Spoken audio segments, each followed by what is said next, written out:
Test.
Welcome to the Tuesday, February 22nd, 2021 Groundhog Day, regular meeting of the Walnut Creek City Council.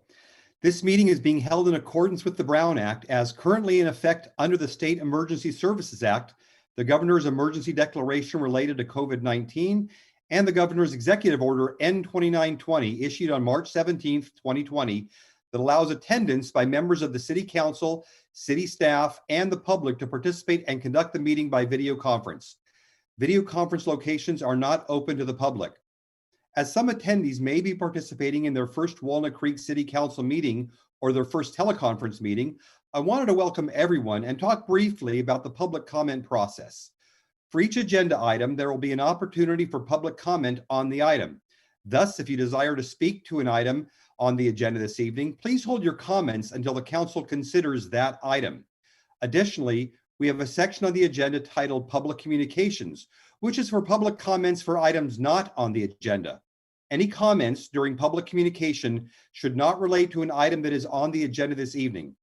Consistent with section 9.5 of the City Council Handbook, 30 minutes will be initially allocated for public communications for items not on the agenda. Additional time for public communications for items not on the agenda will be provided at the end of the meeting if necessary. This process is consistent with section 9.5 of the City Council Handbook, adopted July 15th, 2014, and last amended September 3rd, 2019, and will allow for all public comments to be received during the meeting for items not on the agenda. When I open the public comment period, use the raised hand feature or press *9 if you're connected by audio only, which will alert staff that you have a public comment you would like to provide. We ask that everyone who wishes to speak on an item, please use the raised hand feature to state your intent to speak when the item is called. Please wait your turn, and once brought into the meeting, state your name and city of residence for the record. Please keep in mind that this is a city business meeting. The City Council has adopted rules of decorum to ensure that meetings are conducted efficiently and effectively, and that all members of the public have a full, fair, and equal opportunity to be heard. All remarks should be addressed to the City Council. Please do not use any profanity during your comments. As the council is conducting these meetings via video conference, and given the COVID-19 pandemic and the increased number of speakers that have wanted to make comments on various issues during our meetings, and consistent with city policies related to public comments, each speaker will have 2 minutes to make your remarks. The Zoom feed for each speaker will cut off automatically at 2 minutes. The council will accept oral comments only. Written comments submitted have been and will be posted to the city's website for public review and are included in the meeting record, but will not be read separately into the record. To provide a live remote public comment, join the Zoom video conference meeting. The meeting ID is 926-6176-0016, and the passcode is 917554. Should you choose to not provide comments but would like to view the meeting, you may do so in one of the following ways. YouTube Live, you can visit the City of Walnut Creek's YouTube channel. You can go to your cable broadcast on Comcast Channel 28 in the incorporated Walnut Creek area only, Rossmore Channel 26, Wave Channel 29, and AT&T Uverse Channel 99. Or you can live stream it online on the city's website. At this time, please join me in the Pledge of Allegiance.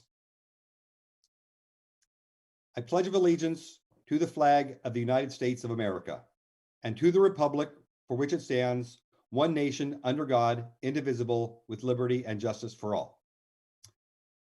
Will the city clerk please call the roll?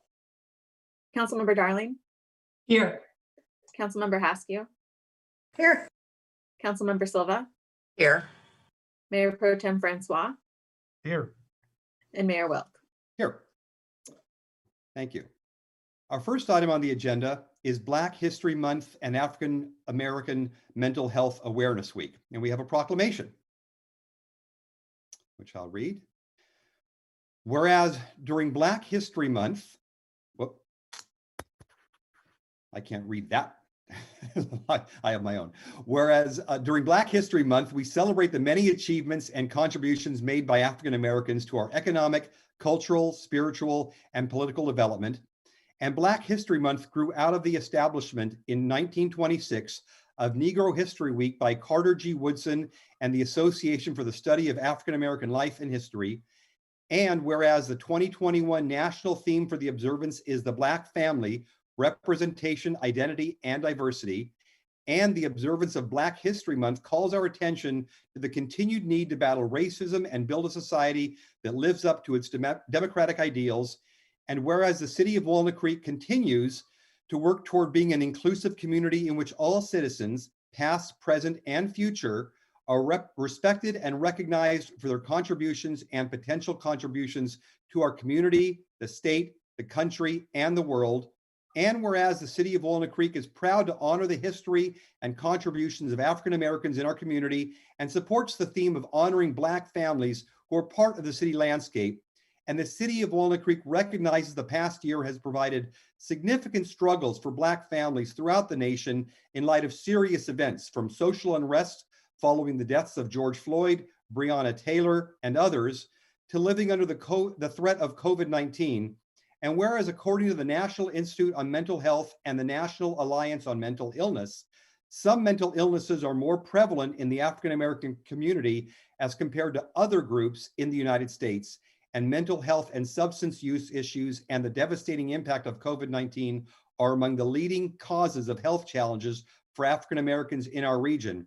And whereas the city of Walnut Creek is committed to empowering African American residents by promoting the benefits of mental health services through education, advocacy, policy development, raising awareness, and decreasing the stigma surrounding mental health, and the city of Walnut Creek is collaborating with local government programs, local government agencies, and community-based organizations to support innovative programs, expanding resources and awareness of them to enhance mental health in the African American community.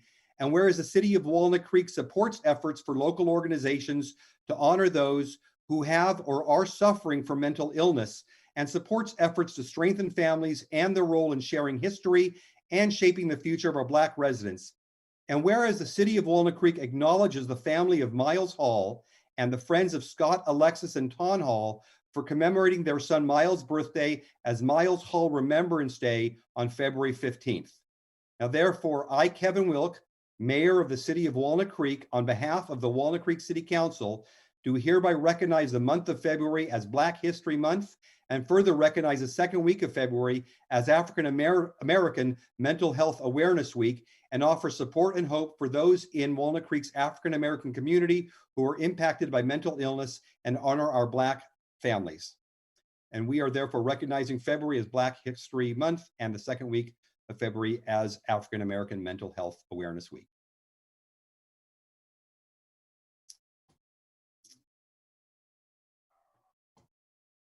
Looks like we have a hand up regarding the proclamation, and so can we bring that speaker in, please?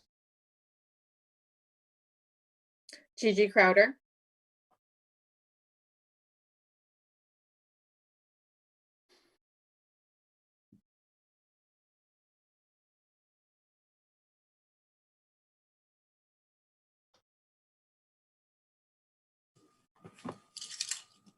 I just want to say a big thank you for recognizing African American History Month, Mental Health Awareness Month, and acknowledgement of the great work you guys are doing to advance efforts around the non-police response program. And, you know, of course, I want it named after Miles Hall, but I really appreciate this proclamation and hope that we can continue partnering toward having a more welcoming community for the whole county where all folks feel like they belong. Thank you. Thank you, Gigi. Okay. This now brings us to,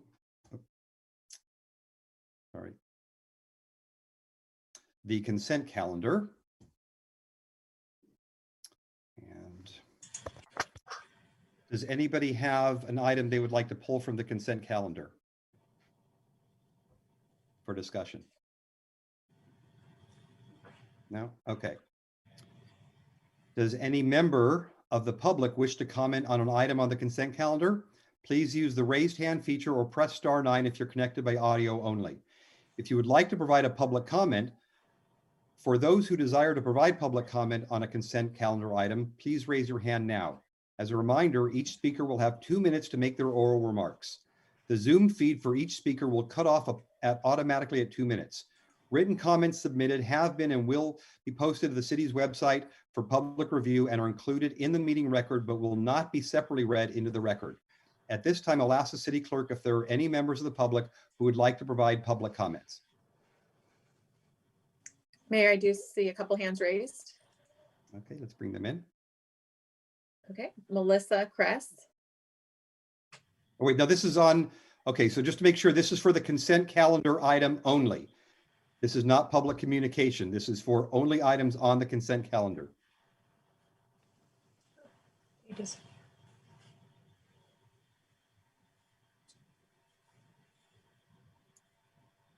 Melissa Kress. You're on mute.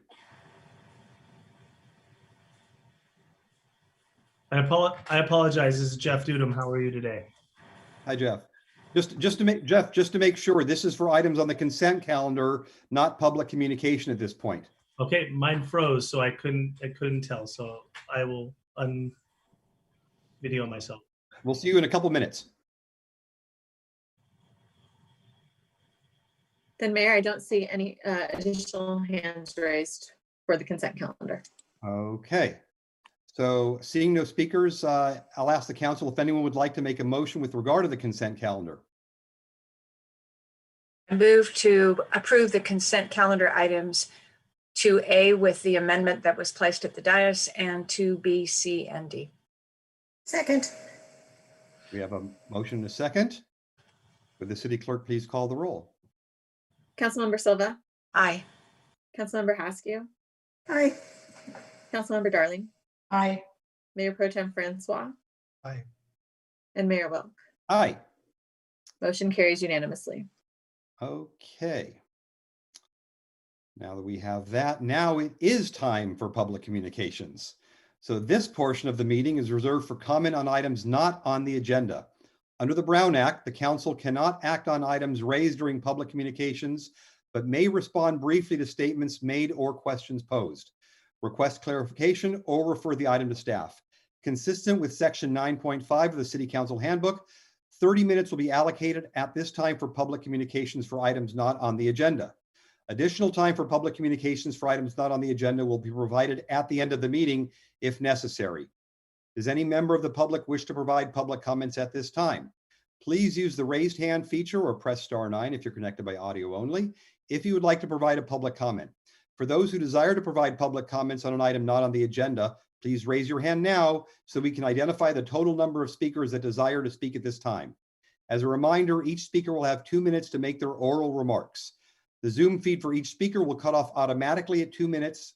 Written comments submitted have been posted to the city's website for public review and are included in the meeting record, but will not separately be read into the record.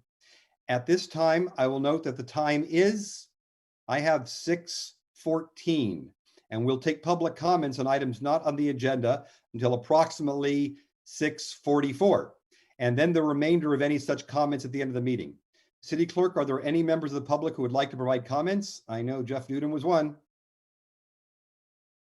Yes, we do have multiple speakers. We'll go ahead and bring in Melissa Kress, which I believe was Jeff Dudum. Okay, thank you.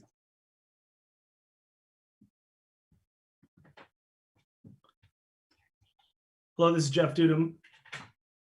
I would like to start off by thanking the City Council, Dan, the city, and everyone involved for making this happen on the grant that was to allow the restaurants to be able to get help.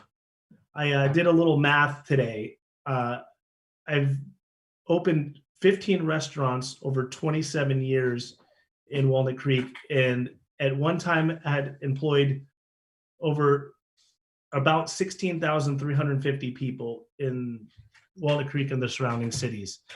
I've done that because I love this community and I love everything about what the city councils have done ever since '93 till now, and especially the appreciation I speak on behalf of myself and all the restaurants that I talk to as well for helping us with that grant. It doesn't, no other neighboring cities have done anything like that, and it makes us all very happy that you took the time and effort to make that happen. So I speak on behalf of all the restaurants. We appreciate you all very much. My one comment I wanted to say is, I know we're faced with a lot of challenging times ahead. 2020 was hard for everybody. Looking at 2021, I want to let you know what it's like from our side in a very short time period, what we're faced with, bringing employees back, trying to make as much income back that we'll never see, and letting us use the streets and the parking spaces has been very, very helpful, and we support and thank you. None of my current restaurants will be on the street, so I'm not really speaking for myself here. I'm speaking for the community of restaurants that have come to me saying, how are we going to survive? How are we going to be in business after this PPP round goes through? I want to let you know that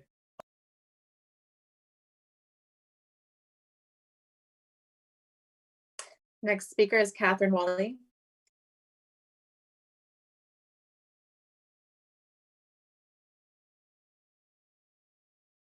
Hi, can you hear me okay? Yes, we can. Awesome, great. Good evening, Council. It's Catherine Wally, a resident of Walnut Creek. My pronouns are she, her. At the December 15th meeting, Dan Buckshire updated us on some concerns that had been circulating regarding naming the 24/7 response program after Miles, as doing so may be viewed as being exclusive rather than inclusive. We live in a society that has a tendency to view things from the vantage point of a zero-sum game. I'd like to propose an alternate way of framing the naming of this program, whereby naming it after Miles is seen as a win-win for all. Naming it after Miles honors all of those impacted by behavioral health issues, which is all of us. It was in the aftermath of his death that his family, friends, and community countywide began actively working to envision alternatives for addressing behavioral health needs out of a recognition of the preciousness of each life and of just how many precious lives have already been needlessly lost. It was with his passing that the limitations of our current approaches were brought into sharp focus for many of us. People relate and connect emotionally to powerful stories. The story of Miles is a powerful one, the powerful story of his life, of his family, and of the ways in which this community and you all have come together to do the work to honor the lives of each and every person who ever has or will experience crisis in our county. There's practical benefits as well. Naming the program after Miles will keep this powerful story front of mind, thereby making it more likely that people think to call the program when they or someone in their community is in crisis. This could have a real impact on the success of the program, as its success depends in no small part upon the broader community's awareness of its existence. We have other successful examples of naming initiatives after individuals, as evidenced by the effectiveness of naming Amber Alerts after Amber Hagerman. When the time comes to have further conversations about the program's name, I urge those involved to keep this framework in mind and advocate for naming it after Miles Hall. Thank you all for all of your work and have a great evening. Next speaker is Ms. Michelle Sheehan.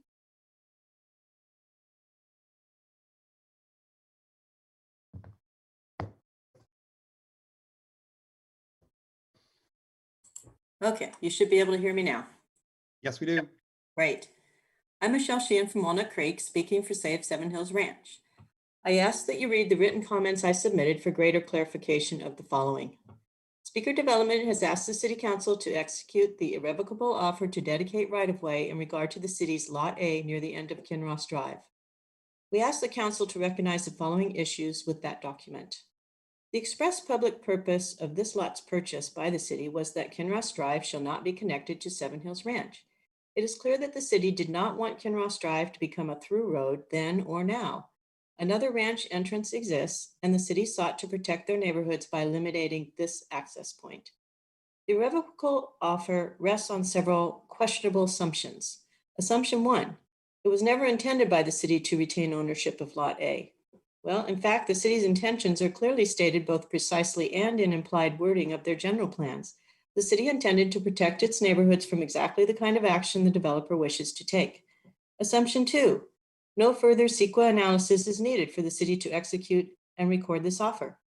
First, the developer is arguing that the offer is part of an older ongoing project and is therefore not subject to current CEQA standards. This offers a way to sidestep environmental review requirements put in place to protect the public. Second, the offer states, The offer is not a project because it cannot directly or indirectly cause a physical change in the environment. In fact, this is a project which will indirectly cause a change in the environment, namely a new road and throughway across an existing drainage area and habitat of trees and wildlife. Third, the developer maintains that Lot A is not an essential part of the development of the county property. We agree, it is not essential, and the city should retain ownership. We ask the City Council to examine this document more carefully before committing to it, as it exhibits weaknesses. Thank you for everything you do. Thank you, Michelle. Next speaker is Patricia Munoz.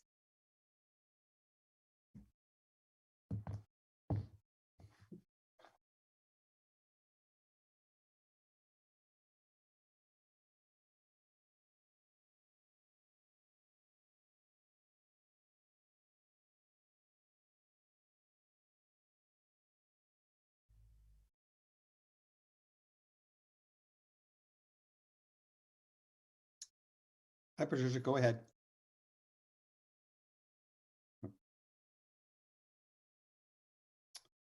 You're on mute.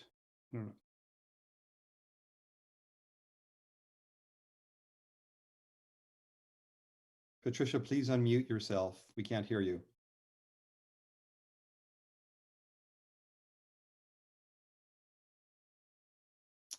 Give her another couple seconds here. Patricia, please unmute yourself so we can hear you. Fine. There There we you go. go. Can you hear me? Now we can hear you. Sorry about that. Hey, my computer acts up. Hello, Council. My name is David Rangel. I'm a Walnut Creek resident and a retired Walnut Creek PD sergeant. A quote from the Community Listening Sessions report reads, "Some officers expressed that they do not believe systemic racism exists in general and or within policy or within policing." End of quote. Well, when you have an interim chief of police who has practiced institutionalized racism throughout his career on officers of color like myself, I guess this should not come as a shock. Jay Hill has practiced institutionalized racism in the form of promoting a culture of upper management bullying, inadequate and punitive supervision, and promotion that favors white officers over more qualified officers of color. What shocks me, unfortunately, is that in the infinite wisdom of our city manager and council, you all continue to reward this individual.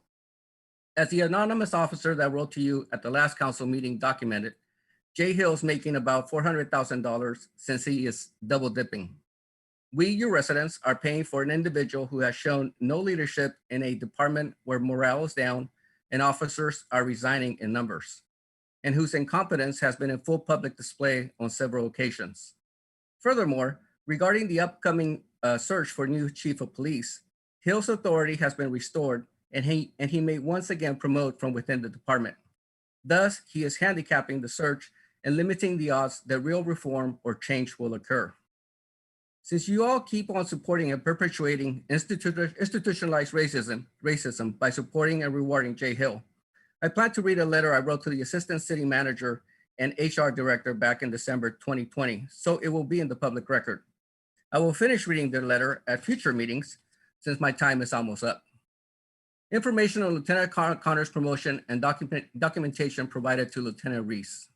Hi, Terry and Kelly. We all met via Zoom on September 24th, 2020. And to be continued. Thank you.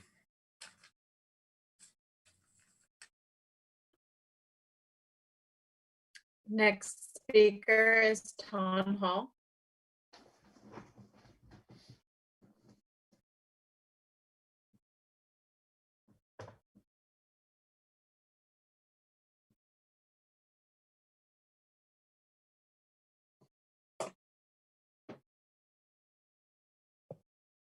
Hello, City Council members. Hi, Tom. Hi, I just wanted to thank you guys for the listening sessions. I thought they were really impactful, powerful. I know that was a year in the making, so I did want to tell you guys that I really appreciate you taking the time to do that. I know that took a lot of resources from your staff. I also wanted to acknowledge, that you guys are willing to listen to what the city wanted to hear.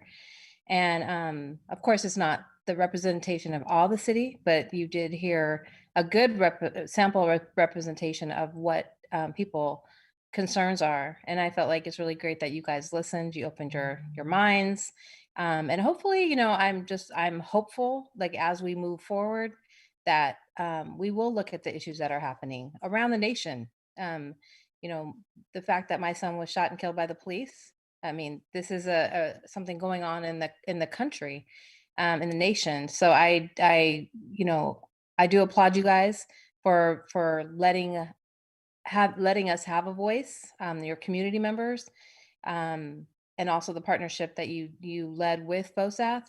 I do hope that we can begin to heal. I feel like the proclamation was amazing. I mean, the fact that you guys mentioned his name, you said his name. I mean, that's kind of where we've been wanting some acknowledgement, and I feel like we're getting there. So hopefully as we heal together, as we learn and grow together, that we can really make some really positive changes here in Walnut Creek, and also influence other cities throughout Contra Costa County to also follow your lead. So I did want to just thank you guys for that. And I really hope we really are able to turn some corners as we move on in the rest of the year for 2021.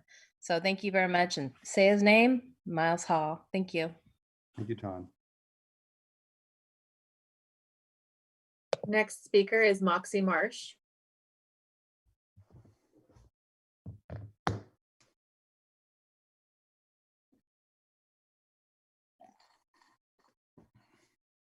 Good evening, may I be heard? Yes, you are.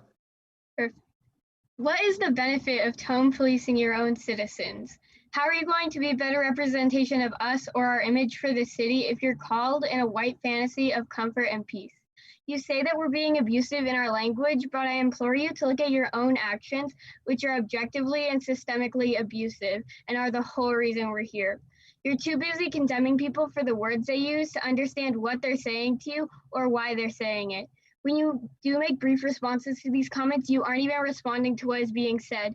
You're responding to what you think you hear and what you want to hear, which is that you're the victim, when what these people are saying is that Black and brown people are the victim of the system in this city. Because while you can be hurt by the words people say to you, you're never going to face the same injustices as them. The greatest oppression you'll ever face is having people remind you that you are supposed to be public servants, which means you should be serving the public even when they say a word you don't appreciate. You're too busy crying over a single curse word to recognize that you've traumatized a 12-year-old so badly that they don't even want to identify themselves to you. You have to keep in mind that the words we're using now are not the words we were using 8 months ago.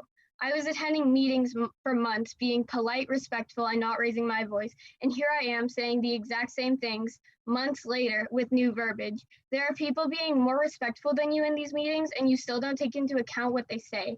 It's ridiculous to say the words that people use are why you aren't listening to us when there is lived proof that you don't listen even when we are respectful and water down our messages and beliefs to be more palatable to white moderates.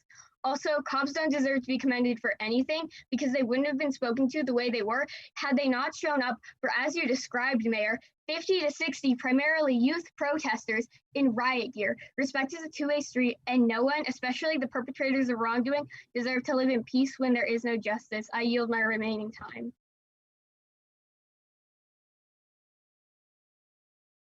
The last hand I see raised is Jan Warren.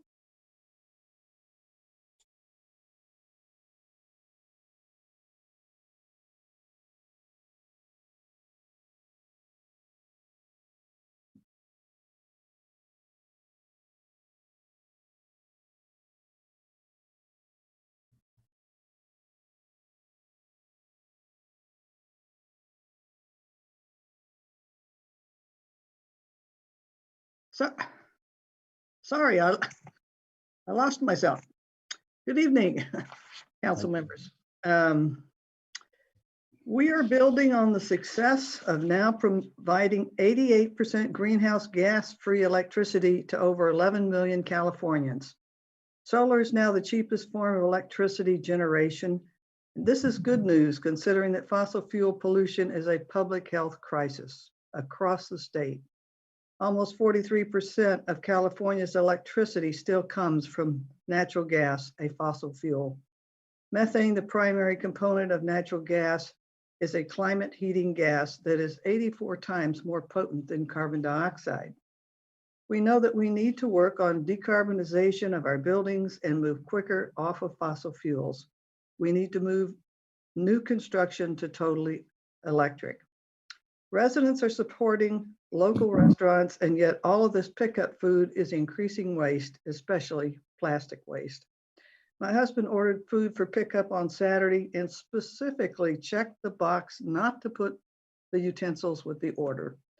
And we ended up with 4 separate plastic utensil sets and a napkin in plastic for the 2 of us. This needs to be treated like plastic straws. If you want them, ask for them. We need to work on this.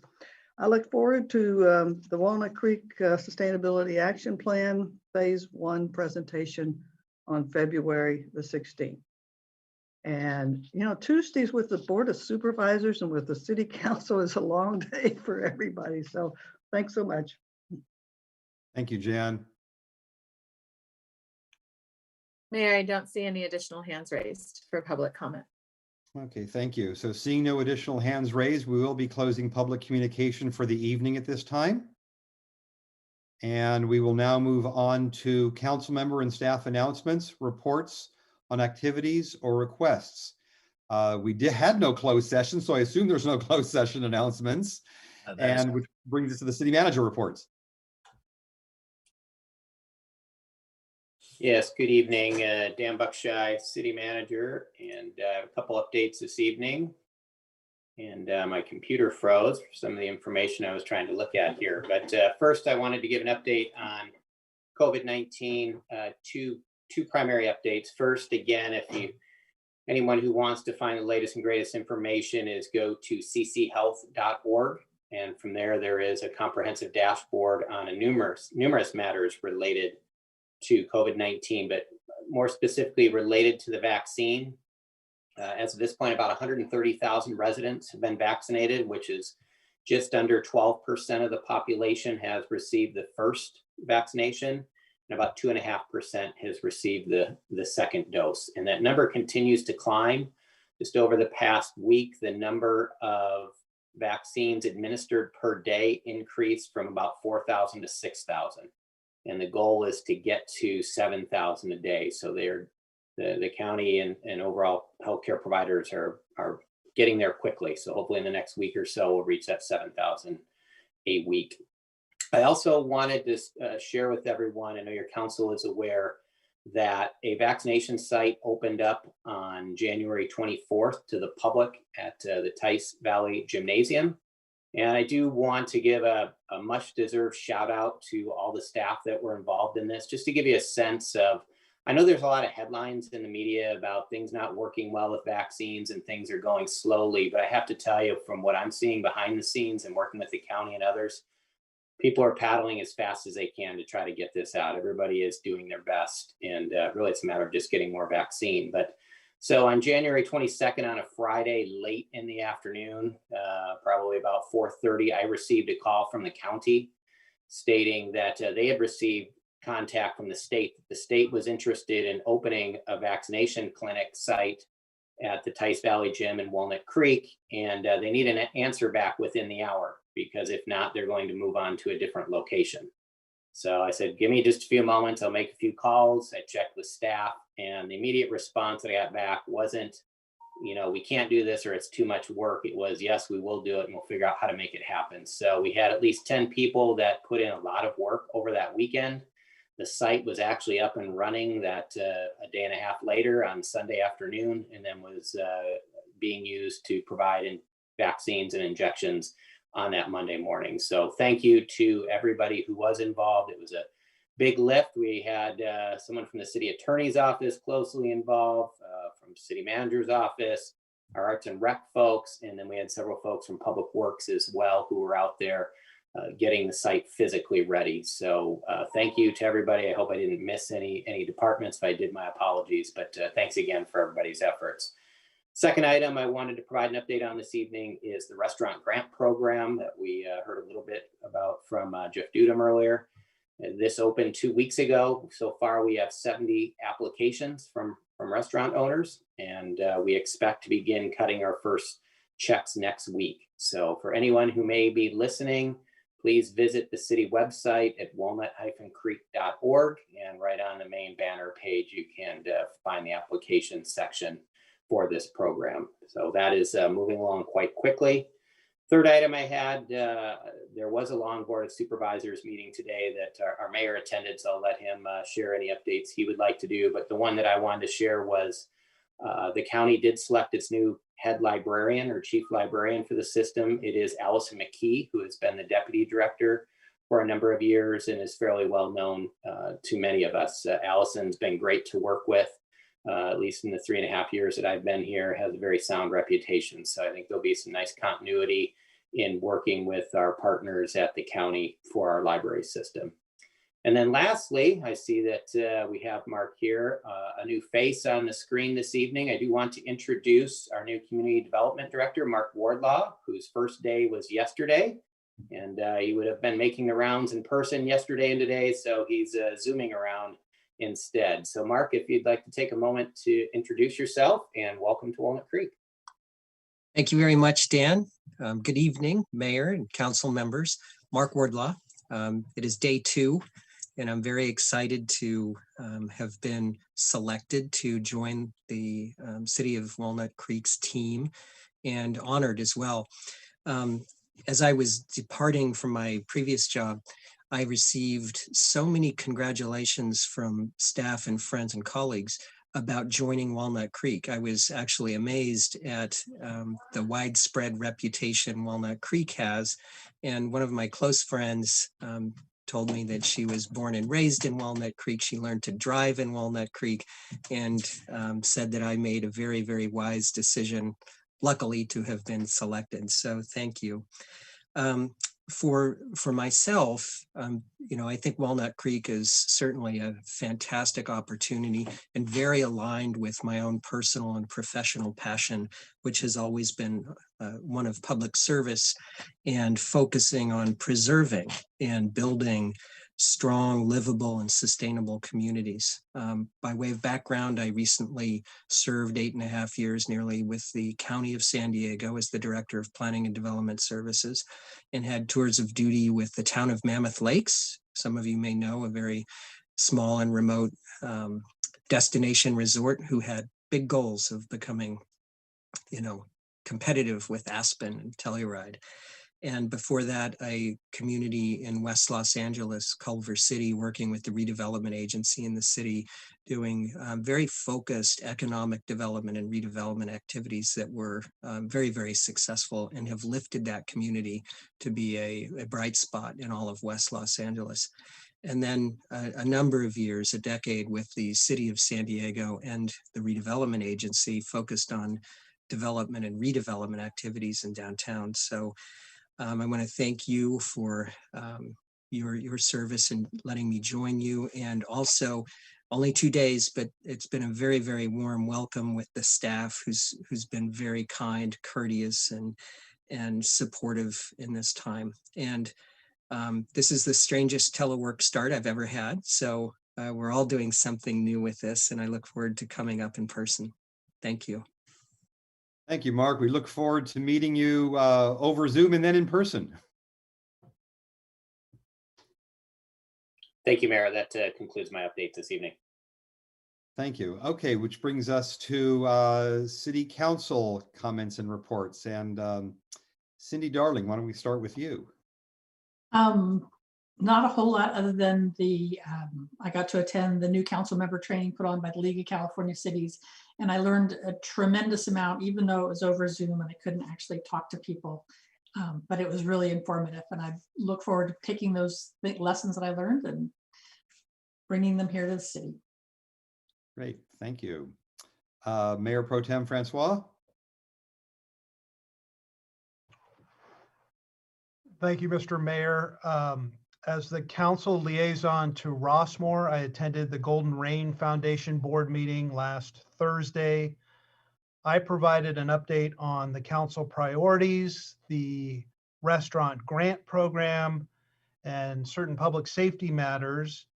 Their board reported that both John Muir and Kaiser are opening vaccine clinics in Rossmore for Rossmore residents.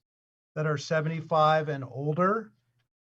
And the board wanted to reiterate that for residents who already have an appointment through the county or their health provider, they're asked to keep that appointment and to also get their second dose from the same provider that provided the first dose.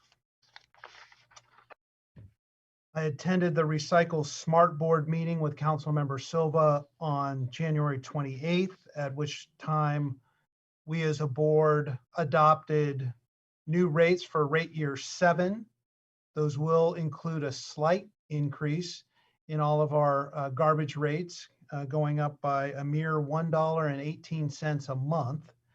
And primarily that's due to the costs that the board is incurring of paying now for processing of recycled materials. That is no longer a free item as it once was. That is something that we and many other cities throughout the state are incurring costs for processing. But at the same time, Walnut Creek rates are the lowest among all the member agencies of Recycle Smart, and also among the lowest of other cities in our region. And I also attended the quarterly meeting with the mayor and commission chairs and vice chairs last Friday, where the city manager, the mayor, and I provided updates on city programs and priorities. And we received feedback from commission chairs and vice chairs on the activities that they are working on. And the mayor and I both thanked the commission members profusely for doing all the hard work they're doing in this challenging time and keeping the wheels of the city business humming along, which they all are successfully doing, including the Youth Leadership Commission. And then I wanted to close my report tonight by acknowledging Zoe Allen. Zoe is a 7th grader at WCI, and she's already proven herself to be a very accomplished photographer. Zoe was selected as a finalist in the National History Museum of London's Young Wildlife Photographer of the Year competition, which is one of the most prestigious wildlife photography competitions in the world. Of more than 49,000 entries from around the world, 2 of Zoe's images have made it to the final round of judging, including this one, which is a picture of a giant Galapagos tortoise that she took on a National Geographic trip to the Galapagos Islands with her grandparents, Bill and Linda Clipp, who themselves are award-winning wildlife photographers.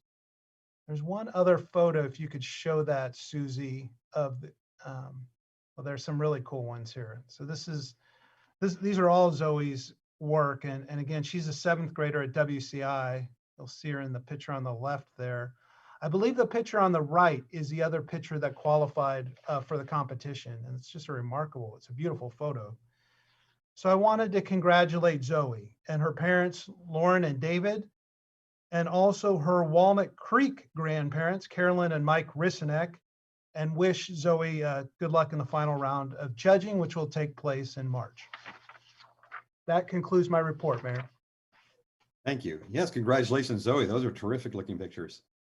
Let's go on to Councilmember Haskew. Dang it. I was hoping you'd take Cindy and people wouldn't be still remembering those gorgeous photos. Thank you, Matt, for bringing them to our attention. I attended Contra Costa Transportation Authority regular meeting, and we accepted the audit report. We authorized payment to our attorneys to do legal services to be the first. It's likely with our Innovate 680 that we are going to be the first project that will have to comply with the change from levels of service to vehicle miles traveled. And we wanted to have a little extra boost because we are likely to be, if not just our area, the state and maybe even other states as well who are making this transition. And then the other thing that we did was we saw the potential complications of finding a way to fit the northbound 680 express lanes amongst the BART structures and the overpass. Anytime you go around messing with those kinds of structures, it gets horrendously expensive. And so very creative minds are trying to work out the most reasonable solution. I also attended the legislative committee for revenue tax for the Cal Cities. And we came up with 4 work plan items to secure state and federal funding for local COVID expenses. That's the first. The second one is to secure funding for affordable housing and for homeless services. The third one is to strengthen coordination and planning to help with disaster resiliency and recovery. And last is to protect and modernize infrastructure, especially in light of transportation issues, both public and the normal highway and streets that we're used to. That's it for me. On to Cindy, I assume. Well, yes, on to Councilmember Silva. Thank you very much. Oh, I'm echoing. Mayor Pro Tem Francois, thank you for showing us those beautiful photos. The Rissenacks are my next door neighbors, so I look forward to enjoying those photos with them. I would augment Mayor Pro Tem Francois' report on Recycle Smart, the adoption of the new rates, just to say that the date timeframe for that is March 1 through next February 28th.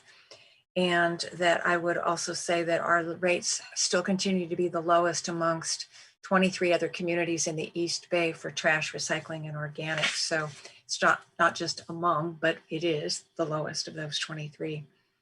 The Chamber of Commerce Board and the board or advisory committee of the Convention and Visitors Bureau both met in the last couple of weeks, and I attended their meetings as liaison from this council. The chamber, most significantly, is currently interviewing candidates for the open position of the president of the Chamber of Commerce. Jay Hoyer has retired. And the Convention and Visitor Bureau is moving forward with plans to rebrand the visitor outreach program, and the concepts and the branding agency that they're using are excellent. So it'll move it forward in the future, and the city and Walnut Creek Downtown both had a response that was very positive because it looks like it's more of a destination, overall destination approach, and really talking about places to visit and reasons to come. Now,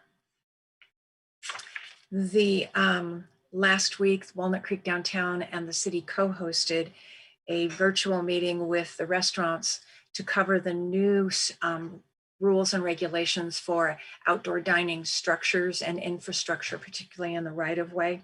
And I really want to thank staff and WCD for doing that. I think it was very helpful to the restaurants. I had an opportunity to attend simply as a member of the Rebound Committee. So thank you to staff again. As did Cindy Darling, I attended or audited the new mayor and council members forum. It is probably the 10th time I have been to that event. It does occur at least every 2 years, if not every year. And you learn something new every time you attend. The municipal finance session was really talking a lot about things that are new in that arena. The governance session will have some really interesting things to help augment our conversation on Thursday at our meeting. And I thought the closing session on diversity and inclusion would be very, very helpful in informing how we move forward. In fact, the presenters were possible presenters, and I've forwarded that information on to staff. And finally, I will say the Cal Cities Housing Policy Committee had to have a second meeting, and it was last Friday, to really look at 2 bills of interest. One is SB 55, which is related to wildfires and land use in high wildfire zones. There are 2 competing pieces of legislation that are coming out of the Senate on this. This bill in particular is problematic because it would be an outright prohibition on building in any section that is a high wildfire potential area. And that could include half of Lafayette, half of Orinda. It would not change their RENA requirements. It would just make it get compressed. The alternative bill is being brought forward by Senator McGuire out of Santa Rosa, Sonoma. And that bill approach really is that not an outright prohibition, but a prohibition unless fire hardening would be required in buildings. And that is how Australia does it and other communities around the country. So the Cal Cities is most likely to support that piece of legislation and not the other. The other bill we discussed last week was SB 9, which is duplex zoning by right. We had a lot of amendments that we would like to discuss with the author, who is Senate Pro Tem Tony Atkins out of San Diego. The amendments we would offer are substantive, but really would hopefully make the bill workable at the local level. And I think that's all. Thank you very much. Thank you, Cindy. So I met with the youth commissioners at their meeting, their monthly meeting. We spoke for about an hour and a half. Lots of good questions, lots of great ideas. We definitely want to keep this engaged group in the loop with everything that we're doing within the city. They've got, again, just they really tap into a demographic with great ideas that a lot of us probably don't have insight into. So it was, that was just a terrific 90 minutes.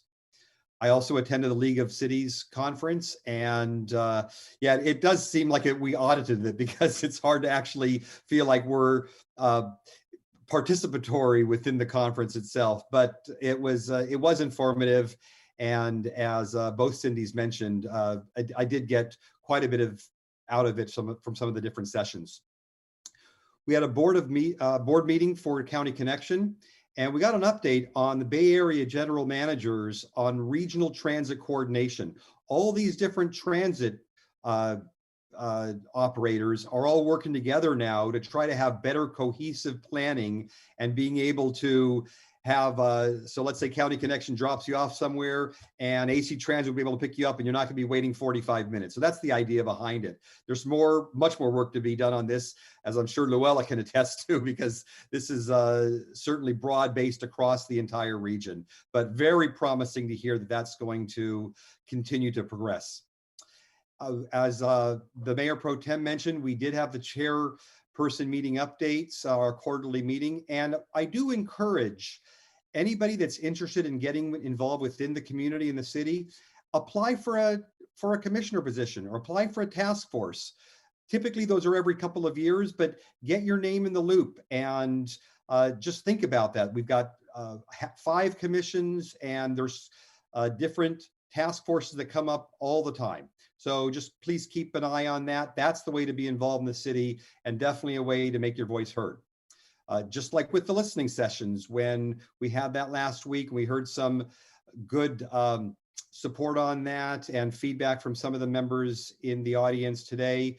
But it was really interesting and important to hear from the community on diversity, equity, inclusivity. We had about 60 participants on that call. Today, I heard Jan Warren speak about the difficulty in having the Board of Supervisors meeting on the same day as the City Council meeting. I can attest to that. I was on the Board of Supervisors call for 5 hours today until they got to the topics that I wanted to talk on. And it does make for a long day, but I did give Walnut Creek voice to 2 areas. One of them was on the capping of restaurant delivery fees at 15%, which they were looking at taking on for the entire county, which I think will be helpful. And I gave Walnut Creek support and insight into what we did on that. And also on encouraging them to extend the prohibition on evictions for residents and businesses during this time of COVID. And they did approve both of those. So that was good to hear, and certainly helps our community as well. And then lastly, I'll be giving the State of the City address on Tuesday, February 9th at 10 a.m. This is sponsored by the Chamber of Commerce. And for details or to be able to watch it, please register and go to the Chamber website. And that is my report. So this now brings us to our first item on the agenda, which is a public hearing. And it's the Community Benefits Program. And at this time, I invite staff to provide the staff presentation. Oh, I'm sorry. You know what? I skipped ahead. My apologies. First, we have a consideration item. It's the proposed 2021 state legislative agenda. So at this time, let me ask Carla Hansen to provide the staff presentation.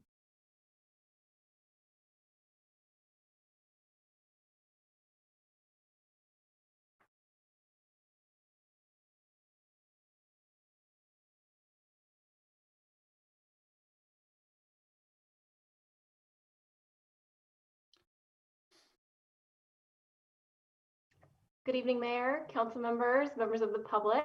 Hello, it's good to see you all this evening. Hi, Carla. Hello. Making sure my colleague Casey Elliott, he is here as well.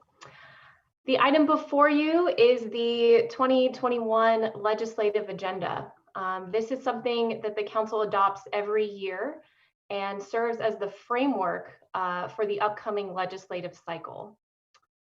And the city employs a lobbyist who monitors and tracks legislation and really uses this legislative agenda to be the city's voice in Sacramento and on legislation that the city wants to take action on. So next slide, please. The presentation this evening will include a quick update of what's going on in Sacramento legislative-wise and what's to come in this legislative cycle.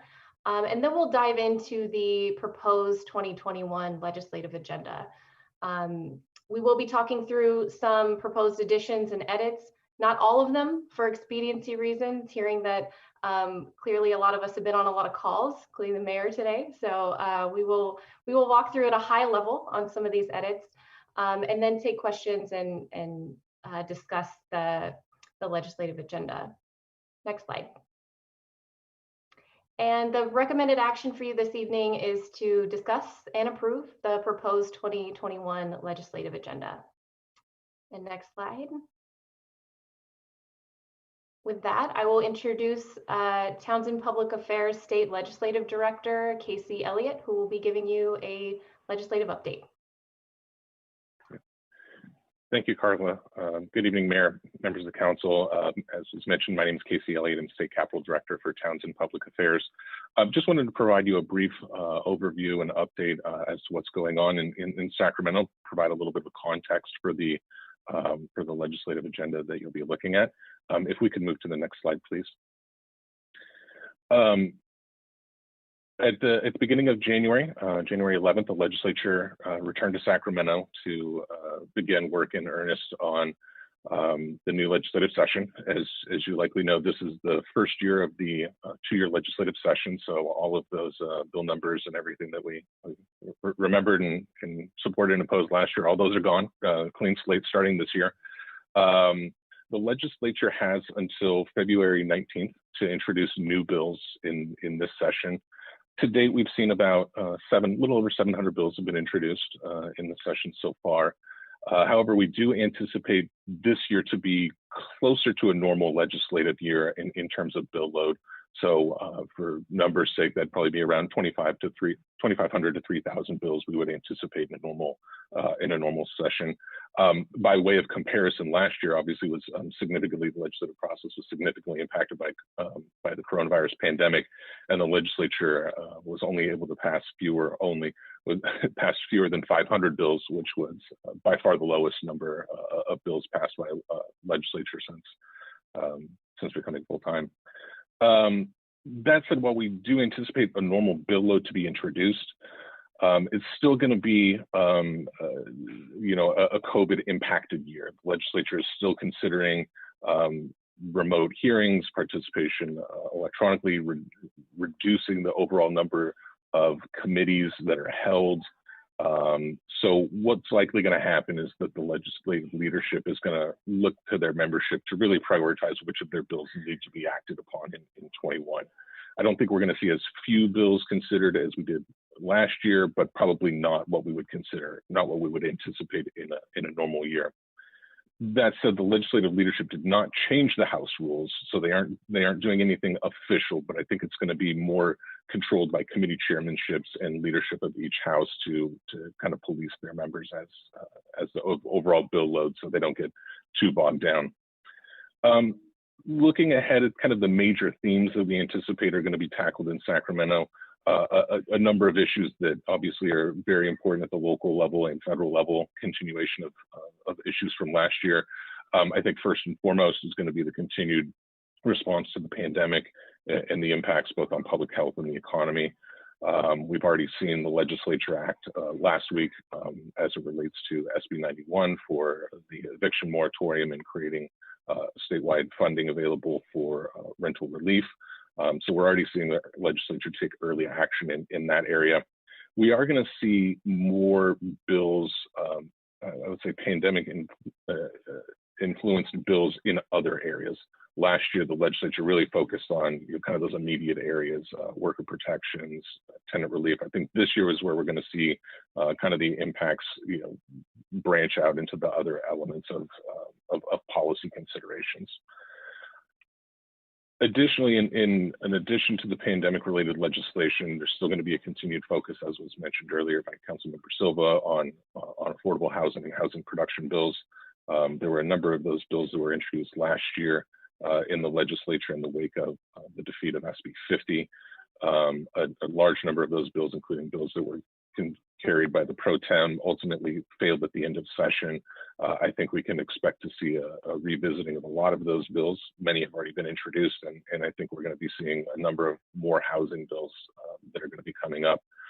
Additionally, issues as related to homelessness, overall housing production. So I think, again, we're probably in for a big bill load in that realm. Also, as was mentioned by Councilmember Silva, I think we're going to continue to see issues related to wildfire mitigation, disaster preparedness, as it relates to housing, as it relates to vegetation management, budget side, policy side. This is obviously a number of years in a row where we continue to have these large-scale wildfire events, and the legislature, I think, understands that they need to both be proactive in their approach as well as to respond to the emergencies as they arise. So I think we're going to continue to see significant legislation in that area. Continuation of public safety related legislation. Obviously, a number of bills were introduced last summer in response to the events surrounding George Floyd, Breonna Taylor. We're going to continue to see a lot of those legislative proposals introduced. A number were introduced in January, so going to obviously continue to be a discussion. And then the last item I wanted to touch on briefly, something that hasn't been as much of a focus in Sacramento as in the past couple of years, but there seems to be a groundswell to do something this year, is going to be access to broadband. Obviously, being with more people working from home, participating in public meetings, distance learning, it's really kind of heightened awareness around digital divide and access to high-speed internet. So I think from the speaker to the pro tem, both indicated that this is a priority of theirs. So I think we're going to continue to see legislation in this area. And then the last thing I wanted to touch on briefly as it relates to looking ahead on the legislative preview is the state is still obviously going to continue to be impacted by federal action as it relates to COVID relief.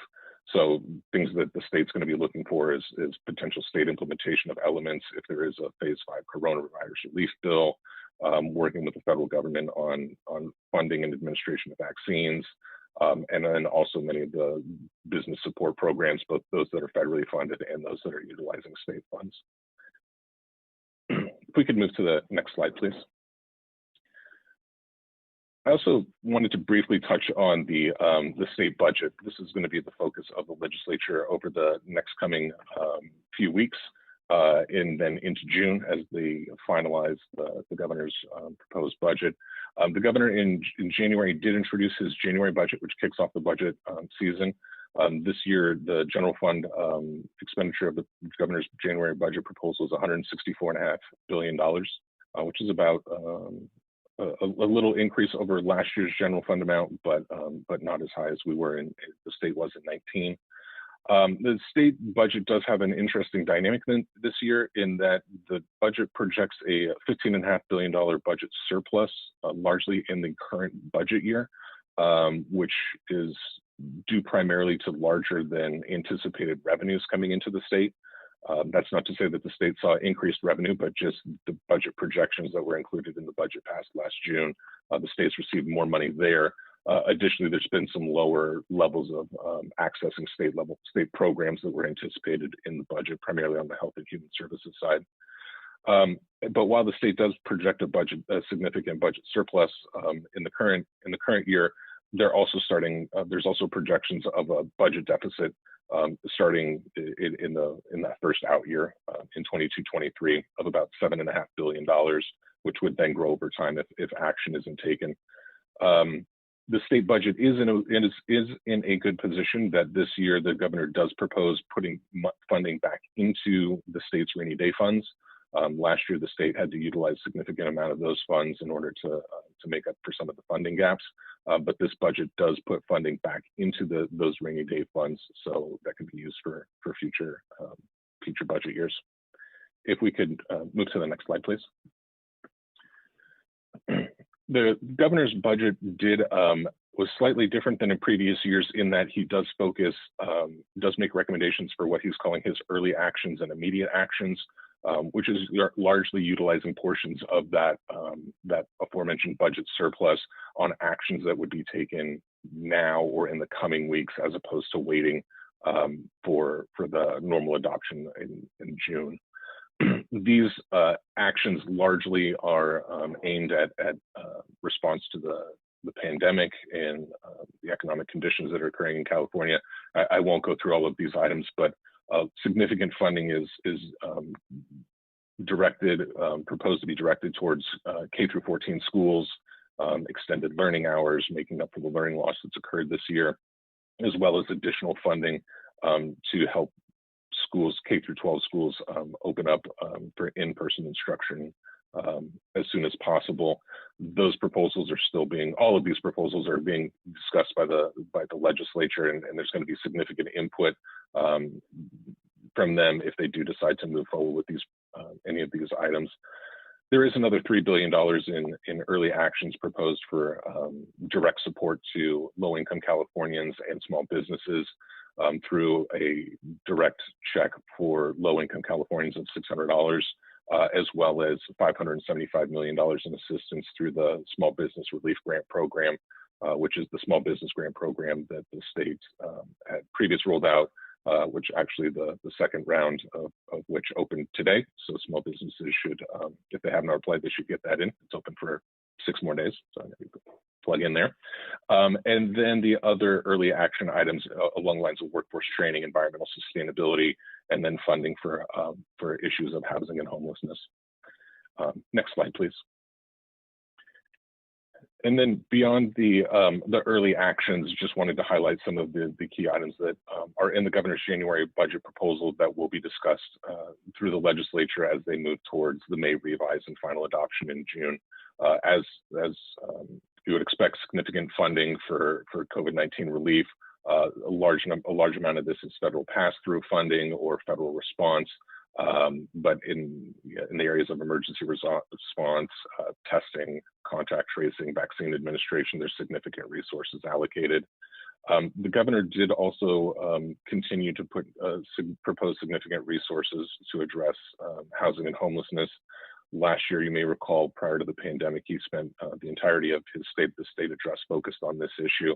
And so he still continues to propose significant funding in this area, both through existing programs that have, such as the infill infrastructure program, as well as putting resources towards newer programs like Project Home Key that have been largely funded through federal resources to date. And then lastly, the last item I did want to point out was the budget does contain funding through the fuel excise taxes for local streets and roads. So the funding that we would normally anticipate, it's at the $3 billion level is what's proposed in the budget. As you'll recall, this funding is directly tied towards gas taxes and vehicle registration fees, those types of items. So as people get out and kind of get back out the economy, moving back, commuting more, then these funds will continue to go up in future years. But those were just the items I wanted to touch on. Happy to pass it back over to Carlin, obviously here to answer any questions related to the legislature or the platform when time's appropriate.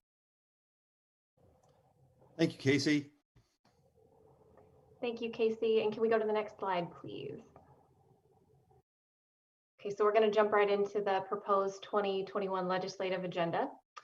So process-wise, each year staff takes a look at the previous year's agenda, has some updates based on kind of what's going on throughout different sectors in each department.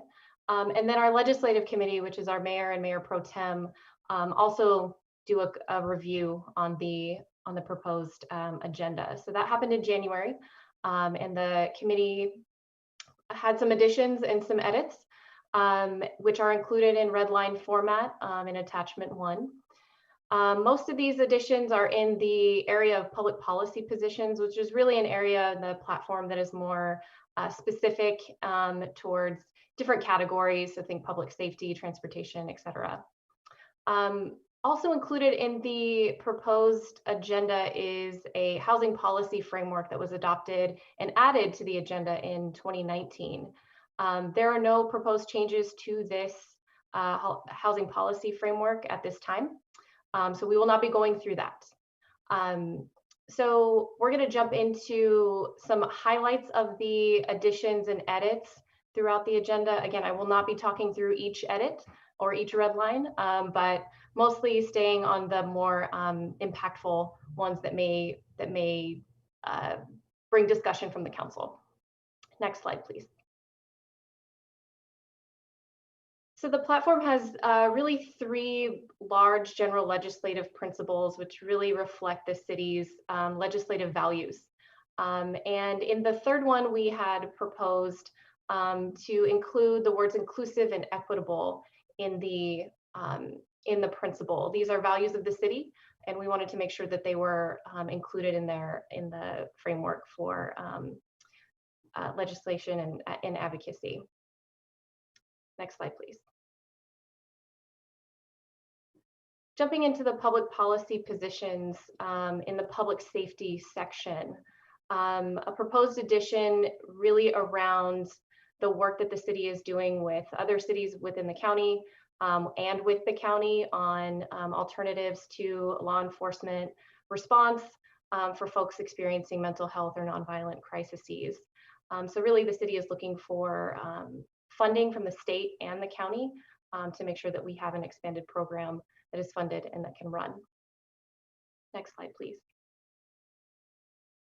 In the transportation infrastructure section, this is really a review by our Public Works Department, knowing that the State Regional Water Board is going to be proposing some mandates on local governments to mitigate the impact of homelessness on water quality. Really, this addition is focused on if there are state mandates that are coming from the Water Quality Board, that they're not duplicative of any other mandates that are coming from them as well, and that if there are new mandates that they have a funding source. So it's not an unfunded mandate on local government. Next slide, please. Staying with this section, the city did adopt a transportation strategic plan, our Rethinking Mobility Plan, just last fall. And so an addition here is to state that the city is going to be advocating or would like to advocate for legislation that supports the reduction of vehicle miles traveled and the strategies to reduce automobile trips. Next slide, please. Still within this transportation infrastructure section, this addition is related to the most recent events that we had with the pipeline and fuel line leak. So this is really supporting legislation that requires more safety and detection around monitoring of fuel lines and gas transmission lines. Next slide, please. Moving into the environmental sustainability section, this is really a condensing of 2 bullet points that were in the previous agenda. It is really supporting legislation for funding to expand and implement climate action plans as well as adaptation plans. And as we know, this is a council priority and this work is underway currently. Next slide, please. Another addition to an existing bullet point, and really this is around response to changing recycle markets, and really the city supporting efforts and incentives by the state to create domestic markets for recycled materials around paper and plastics.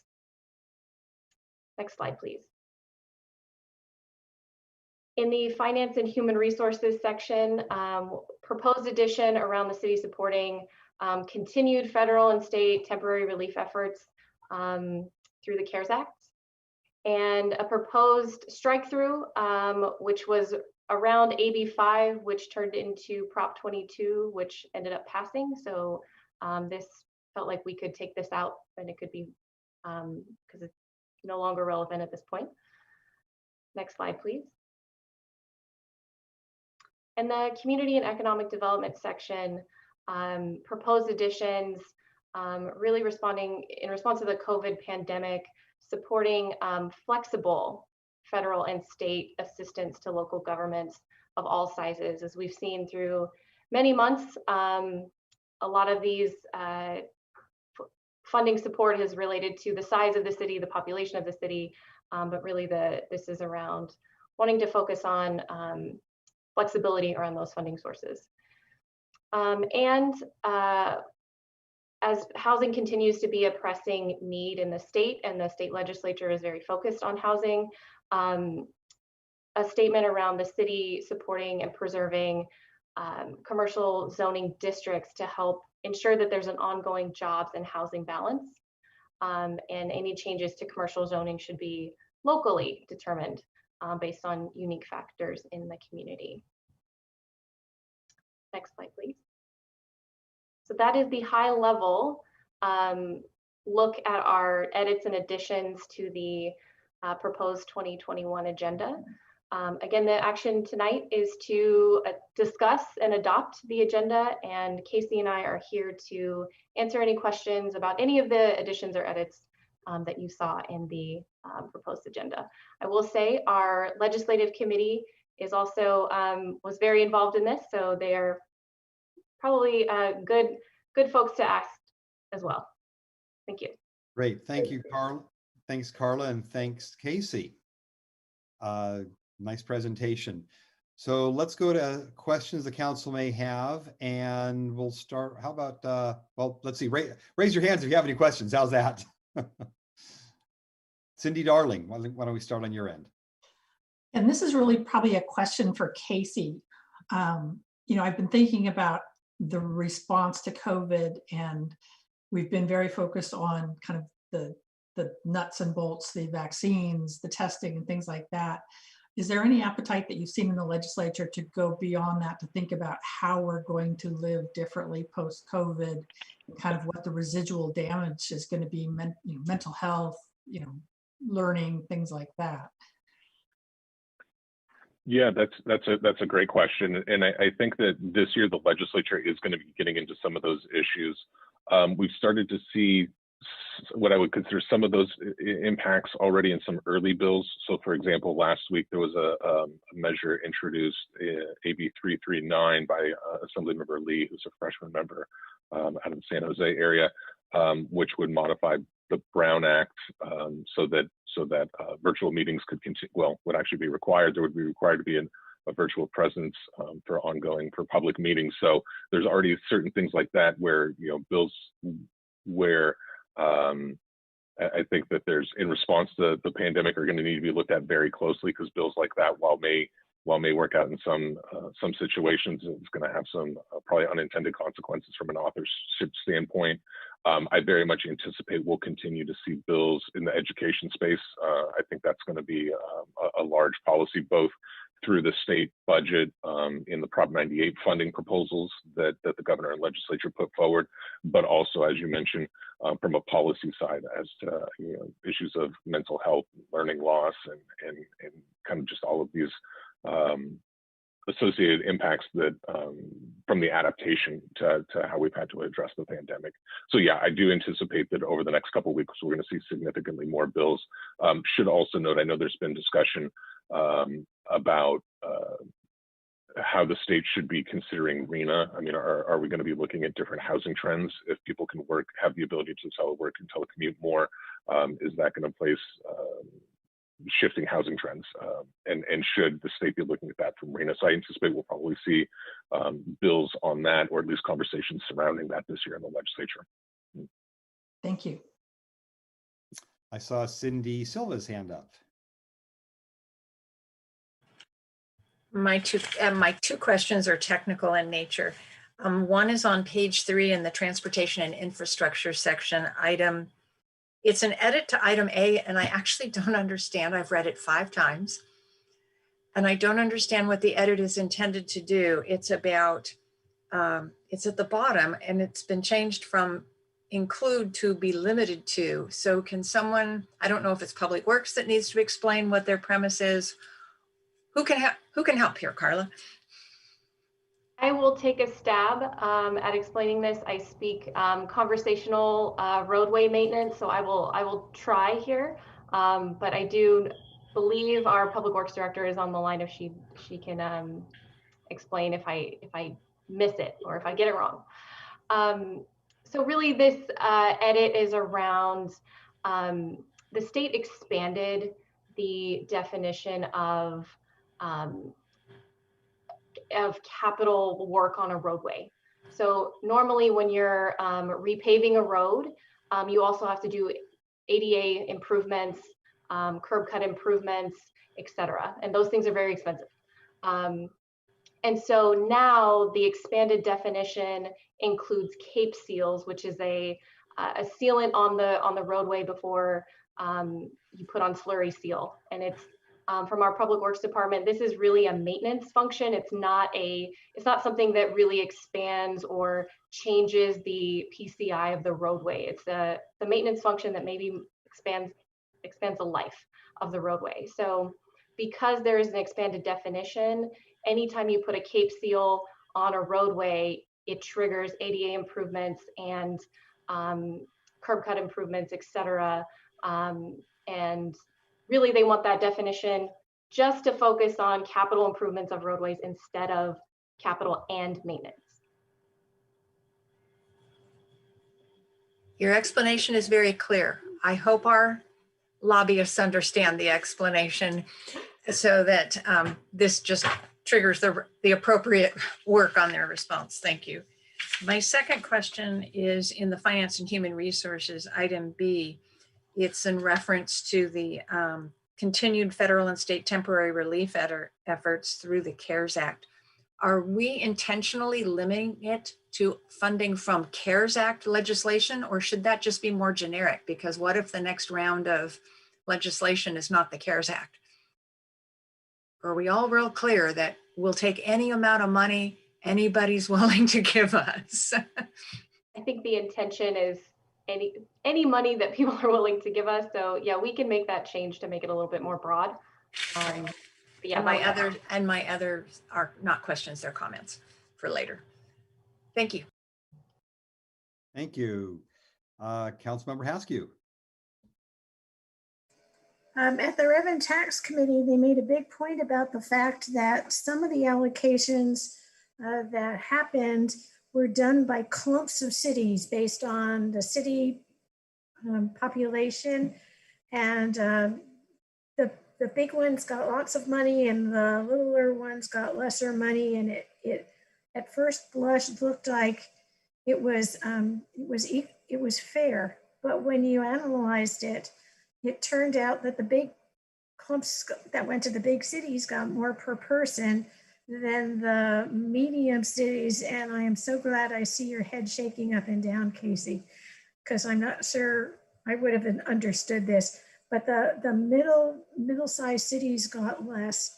And we would like to see that the allocations are done more per capita than they are by a clump of arbitrary city populations, so that we get 70,000 people's worth as opposed to some city that's getting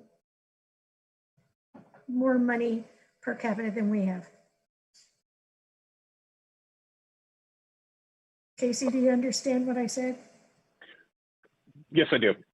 Yes, Okay. yeah. The way that the funding formulas at the federal level and then some of the minimum guarantees at the state level did exactly what you say. They ended up kind of on a, when you look at it on a per capita basis, larger jurisdictions got more per capita, smaller jurisdictions got a guaranteed minimum, which ended up being more. So yeah, there was a squeeze kind of in that middle. So yeah, definitely equitable distribution. Both I think that needs to happen both at the federal level on that legislative effort, and then on the state level as well, because you do, like I said, unfortunately on that particular funding with the CRF, you kind of got pinched on at both levels. And I would really appreciate it if you also included that you didn't have to have a minimum of $500,000 to get money, because little cities probably have less ability to think of new and creative ways to raise money. So if they're going to give it to cities, they should give it to all. Okay. Mayor Pro Tem Francois, any questions on your end? I know you and I got an early look at all this. Nope. I don't have any questions either. So let's go to public comment and see if any member of the public wishes to provide public comment at this time. And if so, please use the raise hand feature if you would like to provide a public comment, or *9 if you are on audio only. For those who desire to provide public comment on this consideration item, please raise your hand now. As a reminder, each speaker will have 2 minutes to make their oral remarks. The Zoom feed for each speaker will cut off automatically at 2 minutes. Written comments submitted have been and will during this item be posted to the city's website for public review and are included in the meeting record, but will not be separately read into the record. Also, please note that during public hearings and consideration items, spokespersons are allotted 10 minutes in lieu of other members of the group speaking on the item. We trust that everyone will follow the rules. At this time, I'll ask the city clerk if there are any members of the public who would like to provide comments. We do have a couple speakers. We'll go ahead and bring in Jan Warren first.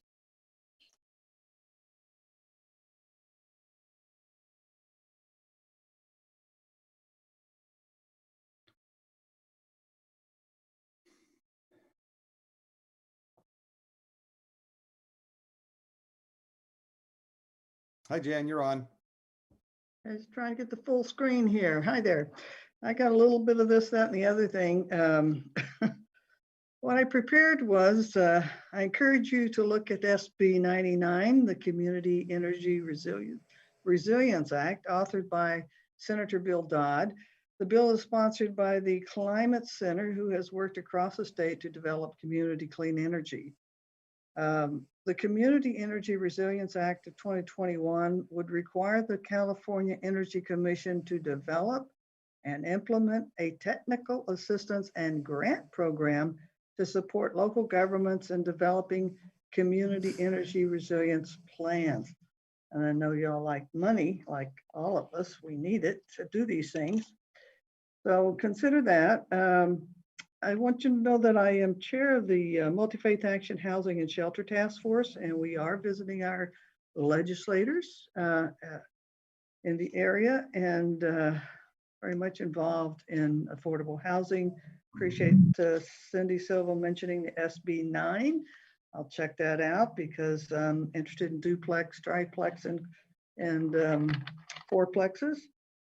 And my only other comment is in reading through the materials ahead of time, those curb cuts, I was shocked at how much of the budget percentage had to go to those curb cuts. So I'm looking forward to a good legislative year and let's help support each other. Thanks.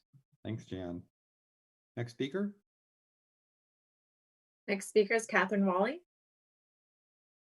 Casey, you remind me of Max Headroom going back a couple decades. Hi, Yeah. can you all hear me? Yes, Catherine. Hi, good evening again, City Council. This is Catherine Wally. I'm a resident of Walnut Creek, pronouns she, her. I'd like to take a moment to commend the edits and additions to the proposed 2021 legislative agenda and highlight the inclusion of a few of the public policy positions that really stood out to me. First, I'd like to applaud the city on their continued policy position regarding housing, homelessness, and land use in Walnut Creek. These policy positions will bolster our city's efforts towards becoming a more inclusive, thriving, and safe city for everyone.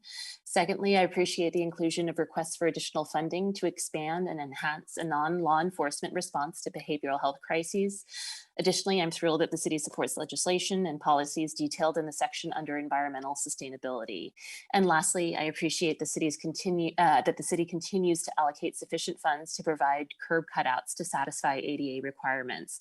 Curb cutouts are a wonderful example of how when we attend to the needs of one group, we end up benefiting all in ways that we might not have envisioned otherwise. Curb cutouts ease the loading and unloading of deliveries, those pushing a stroller, those carrying or pushing a heavy load, and those with bicycles needing to access places to lock up their bikes, like those locked boxes in front of City Hall. I encourage the city to welcome future opportunities to address the needs of underserved groups, not only because it's the right thing to do, but because of the positive ripple effects for all of us. As has been stated by Angela Glover Blackwell, author of The Curb Cutout Effect, quote, "Without equity, there can be neither progress nor prosperity. Despite years of politicians insisting otherwise, the laws of economic gravity have always run in the reverse. Opportunities don't trickle down. It cascades up, out and up." Thank you again, and wishing everyone a great evening. Thank you, Catherine.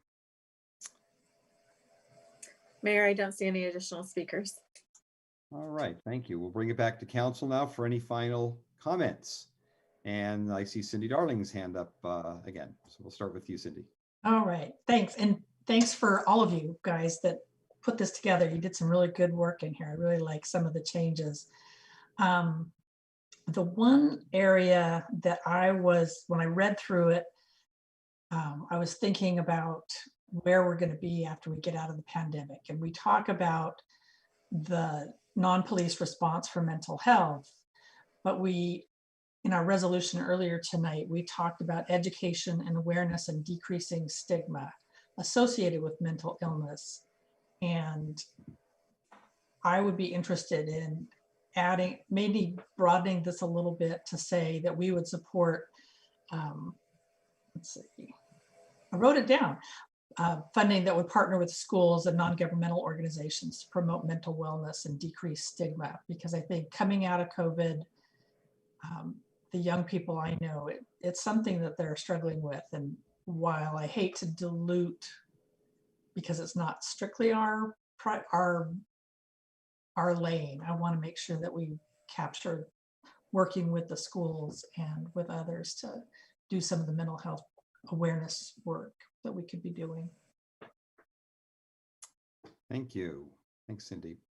Others, Cindy Silva. Oh, thank you very much. I want to build on what Councilmember Darling just mentioned. Senator Portantino out of La Cañada, Flint Ridge, intends to introduce a bill, according to him, in discussion today, that actually is designed to focus on the mental health issues that our students are now experiencing, because there are even gaps in the education code. So this is, and actually shore those up. So I think that would be a good addition, even though it isn't related to us. They will be focusing on schools in that regard, or he will be. I had a couple of comments specific that I'm hoping my colleagues will support. In the housing, homelessness, and land use, the first item, the city supports housing development and local land use policies that allow local residents to be able to maintain the character. I really think what we're talking about is that it will allow cities to implement local solutions that ensure. So, I mean, it's really local control, local authority. And I don't think it's local residents that have the authority. I think we have the authority first and foremost. I'm also a little concerned that we do not say in here, in that same one, that what we want to do while retaining local control is to ensure that we can meet our greenhouse gas reduction targets through housing policy and land use policy. that is a big discussion that's happening with the RENA numbers, is that if we put housing too far away from the jobs, then what the end result is that we are going to see an increase in our greenhouse gas.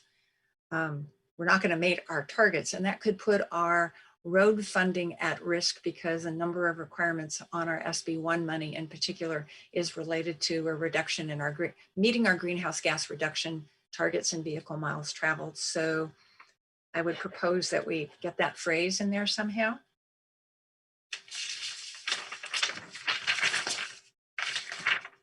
On the broadband transportation and infrastructure, item F, I'm really glad that this is in here. This is going to be the internet for all year in the state legislature.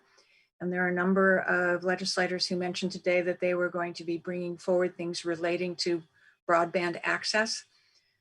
The interesting thing that I think we experienced in supporting broadband access and the 5G microcell infrastructure was not just that they wanted to roll that out at basically us absorbing the cost, but there were no guarantees from these telecoms providers that they were actually going to make broadband available to all parts of our community.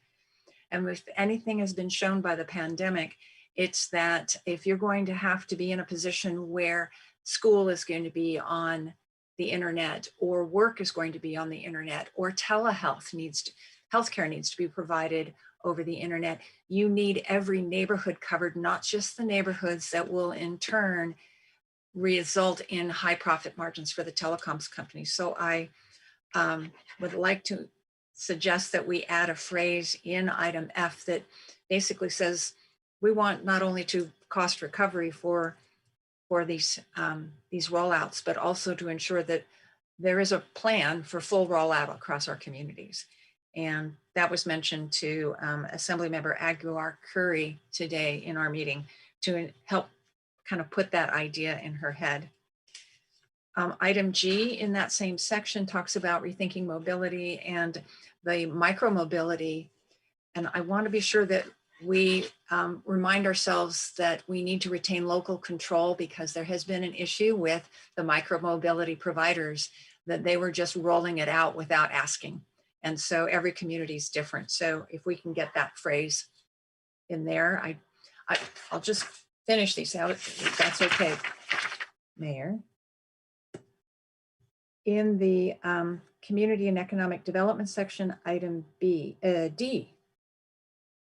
I think this is a really important point about grants from the National Endowment for the Arts and the California Arts Council. I think it would be stronger if we, in our lobbying efforts, if we remember that the arts represents about $40+ million in our local economy, because that is a really strong lobbying point. It's not just about watercolor classes at the Shadelands. It's really about arts being a part of our local economy. So if we could insert that. And then my final suggestion would be in that same section, item F.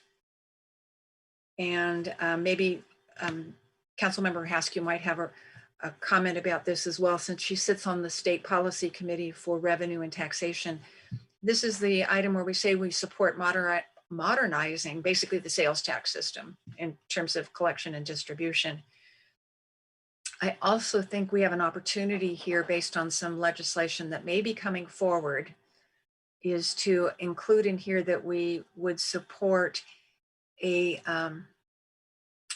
rethinking of the methods and means by which we collect transit occupancy tax from short-term rentals. Probably mathematically, we're leaving close to $500,000 per year on the table, because there is no system at a state level that kind of describes how that would work. And so I think we have an opportunity here, but maybe Councilmember Haskew can comment on that when she has whatever comments she has. And those are the comments that I have. So I had 6 of them, so I'm happy to reiterate them when it comes time if necessary. Thank you. So Luella, let's move on to you. Okay, so I'm going to take the one I've been assigned first, which is there is I'm even going to broaden it a little bit better. I think that what has happened with the Wayfair case and the fact that we have kind of as a state taken advantage of the fact that more sales tax is available to us.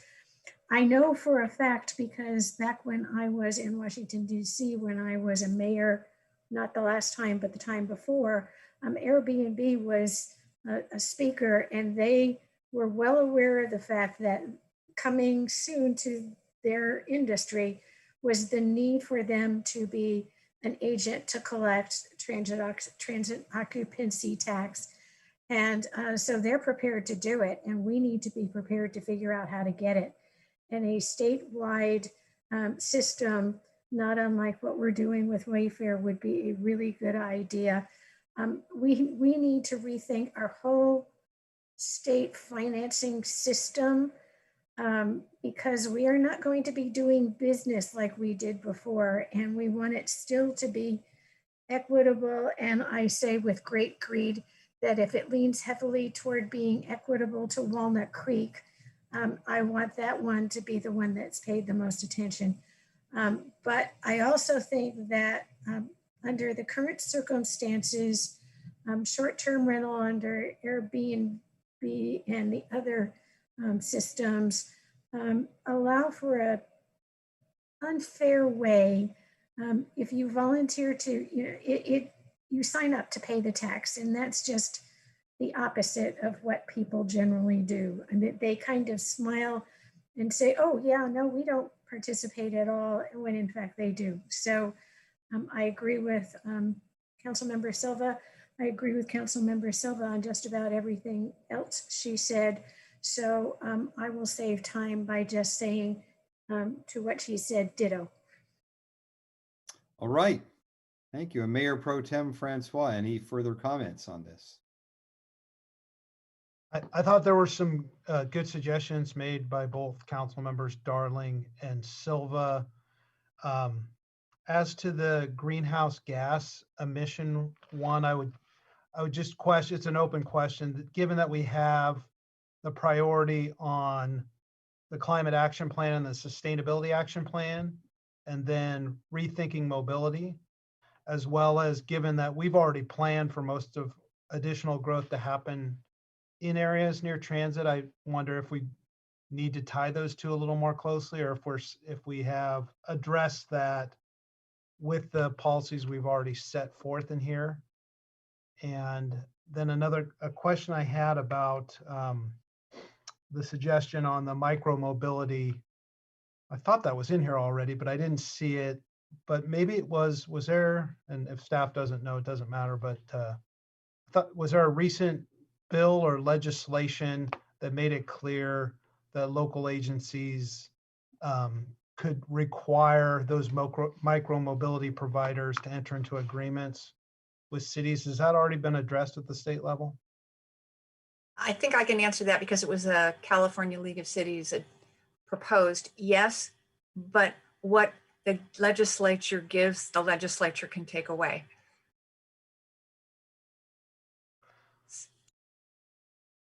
So Cindy, can you elaborate then? So what would be the need to, you're worried that they would repeal that at some point? That they would, an industry lobbyist would convince the legislature to remove that, amend their legislation in clarifying language and change their approach. Okay. So I just want to be sure that we remember that we are in support of, that we think we need to have it controlled at the local level. And then I was in general agreement with the other changes about local control and about fair and equitable distribution of any COVID relief.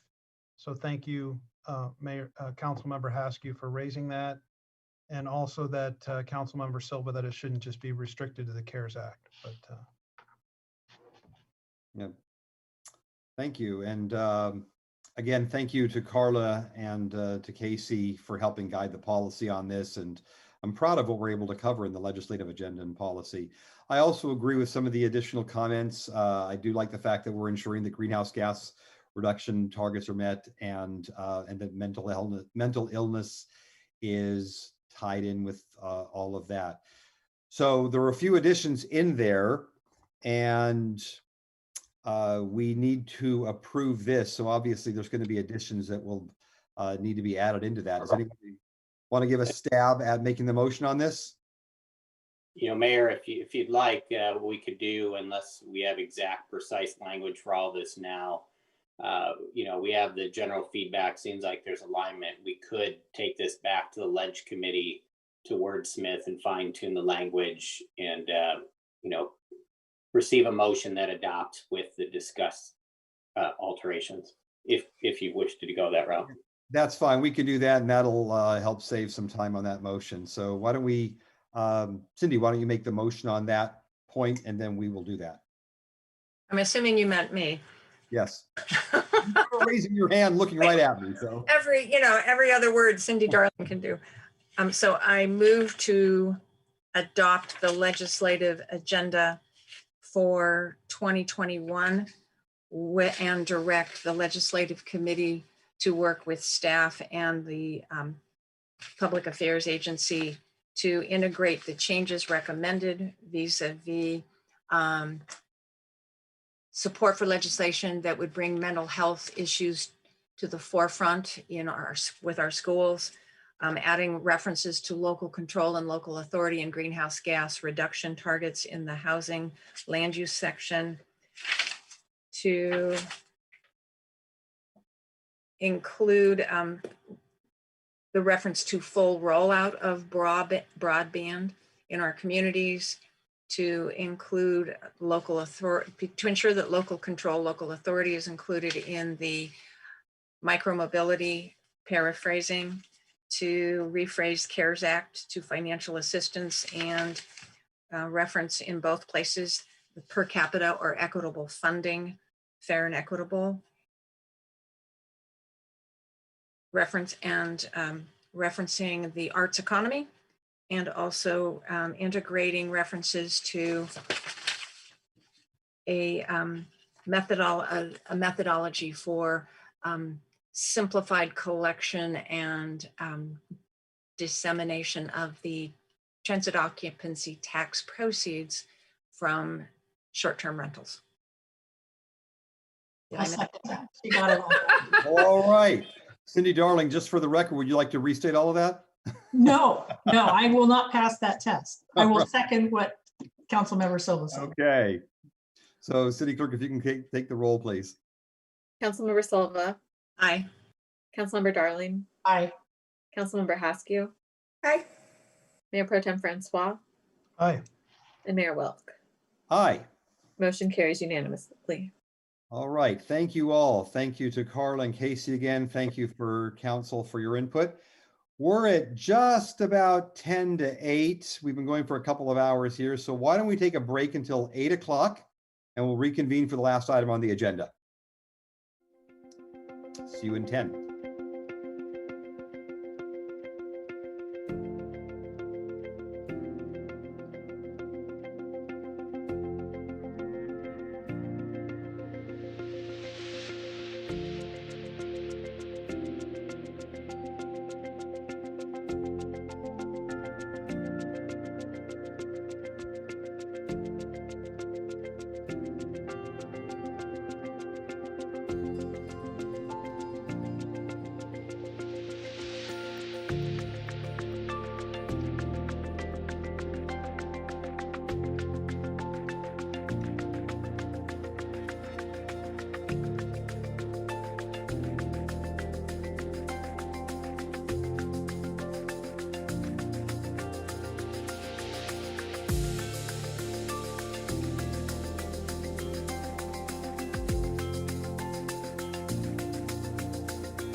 All right, welcome back. Next on the agenda is a public hearing item titled Community Benefits Program. And at this time, I invite staff to provide the staff presentation. And Terry, I think you're going to be kicking this off. And I just wanted to say, as this is the last meeting, I believe, that you're serving as interim director for community development. And I just wanted to say thank you for all the hard work. It's not like you gave something up so that you could have this on your plate. You just added it to your plate. So really appreciate that. We look forward to Mark Wardlaw coming in, but in the meantime, thank you for all that you've done in the interim. Thank you so much, Mayor. Yes, it's been a busy number of months for everyone involved, but the talent and the dedication of the community development staff really made it a much easier lift. So many thanks to them as well. And that is demonstrated by our presentation this evening. This is a follow-up to a discussion that we began with the council many moons ago, but most recently in last December. We brought forward a vision of a community benefits program that was originally thought about as part of our specific plan efforts in the downtown. So we're trying to take kind of that conceptual idea and make it real so that it can become a tool that developers can use as they're looking to move swiftly through processes and understand what they would need to do to get additional density, floor area ratios, and other items. So we heard feedback from council on December 19th. An ad hoc committee was formed. So thank you to Mayor Pro Tem Francois and Councilmember Silva for really digging into the details with us. And what Andy and Ethan are going to present for you this evening, I think represents a lot of deep thought and deep discussion about how the mechanics of this type of program would really work. And also many thanks to City Attorney Steve Mattis and his team for helping us think through how to structure this in a way that is going to stand the test of time. So with that, I believe Andy is taking point on our presentation this evening, so I'll turn it over to him. Yes, thanks. Thank you, Terry. Thank you, Mr. Mayor, Council. My name is Andrew Smith, and I'm head of long range and transportation planning in the Community Development Department. And I'm going to go ahead and start sharing my screen here. Okay, so Terry really provided a good introduction to what's going to be actually a fairly brief presentation. As she mentioned, this is a follow-up to a meeting we had in November regarding the proposed community benefits program. And there we go. And just by way of very brief kind of background, the community benefits program in general is essentially a program whereby developers can contribute to the city community benefits, public facilities, things of that nature, in exchange for increased development potential on their properties, height, density, and FAR. As was mentioned, this is really an outgrowth of our two somewhat recently adopted specific plans for West and North Downtown, and is administered through the zoning ordinance. What we have for you tonight for your consideration are three documents. The Community Benefits Program, which would be adopted by resolution, the zoning ordinance amendment, and then also some minor amendments to the North Downtown specific plan. These have all been, as was mentioned, reviewed by the ad hoc committee over the course of 5 meetings. So this first document, the Community Benefits Program, it provides the review criteria, majority of the regulations, and it also spells out 3 different options for developers to choose from when providing community benefits. So let's just dive into what some of the changes are that have been made by the ad hoc committee. With regards to the first option, a points-based benefit option, the first thing you might notice is that what was one long list of community benefits has now been broken up into 4 smaller lists. And those represent the different categories of types of community benefits that can be provided. Publicly owned facilities, privately owned facilities, 2 different types of those, or financial contributions made by the developer through the points-based system.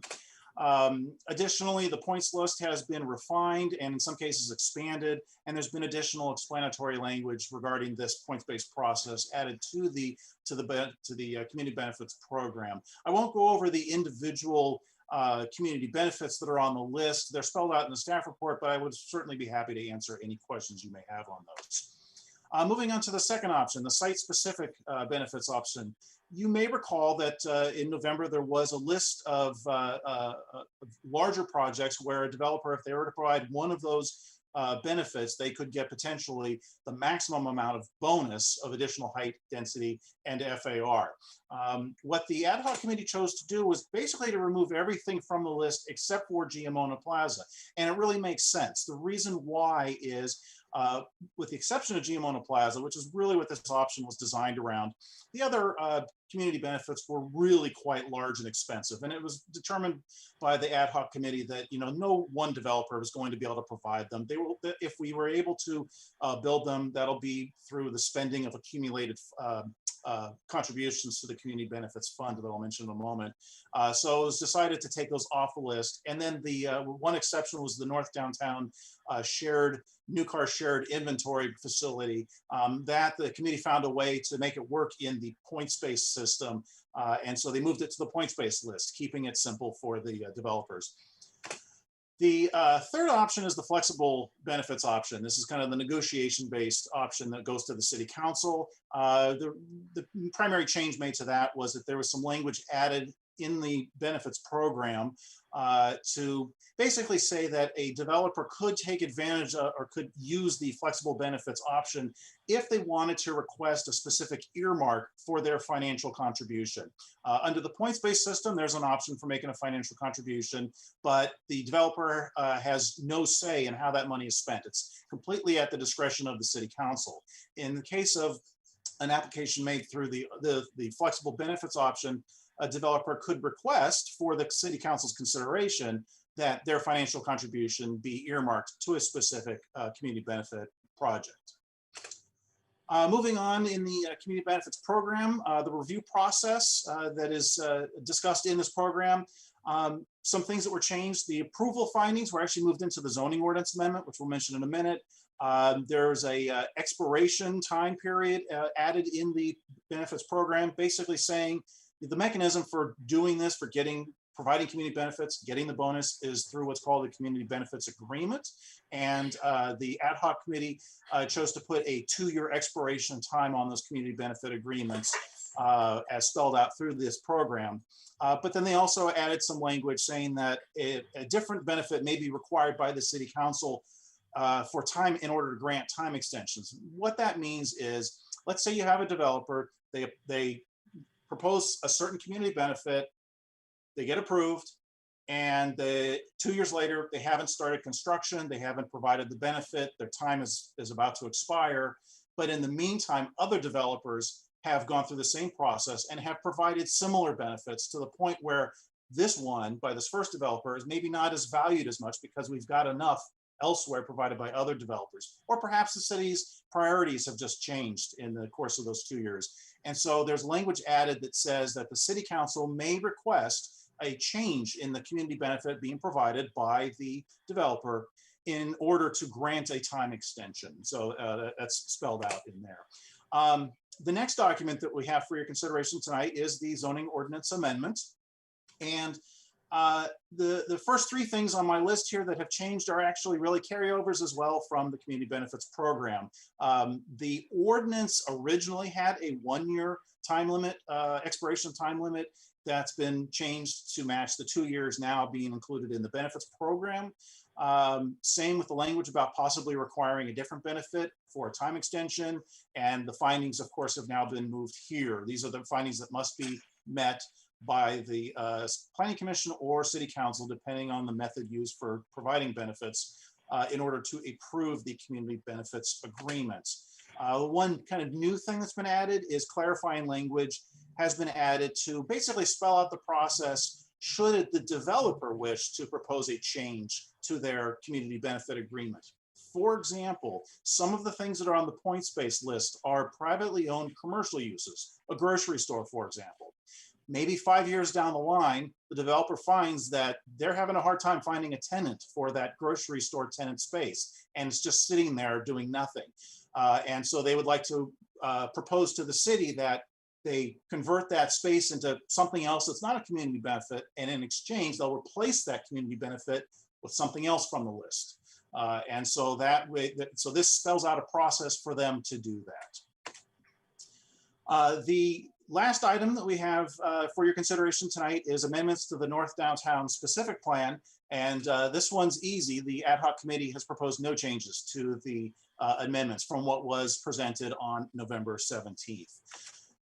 So as far as the decision for you tonight, our recommendation is that you adopt two resolutions: one, to adopt the community benefits program; two, to adopt the amendments to the North Downtown Specific Plan; and then to introduce and waive further reading of an ordinance to amend the zoning regulations, as well as some provisions in the building regulations, which you'll recall from November was merely to complete the transition from the antiquated term chief of planning to planning manager, as it's stated within the municipal code.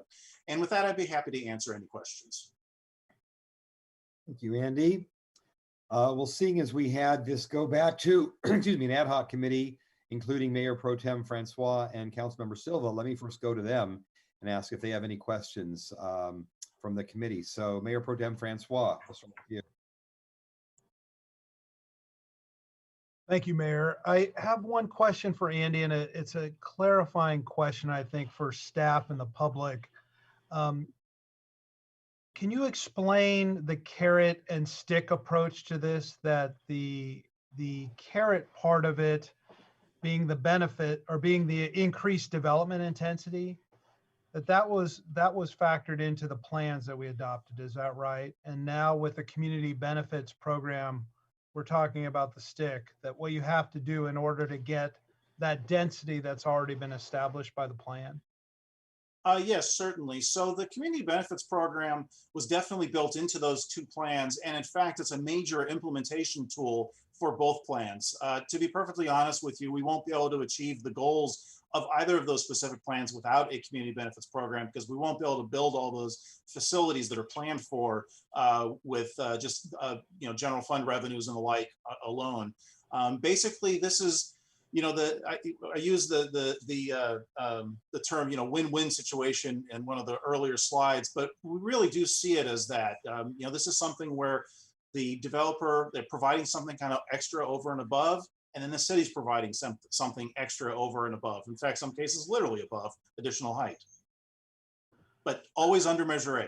I always have to remember to say, this does not exceed Measure A. Andy, thank you. And just to follow up then, so the increased density, height, FAR, that was all included in the plans and the environmental documents that were adopted a couple of years ago now? Yes. And now we're talking about the benefits, the community or public benefits that a developer has to provide in order to get that increased density that was factored into those plans.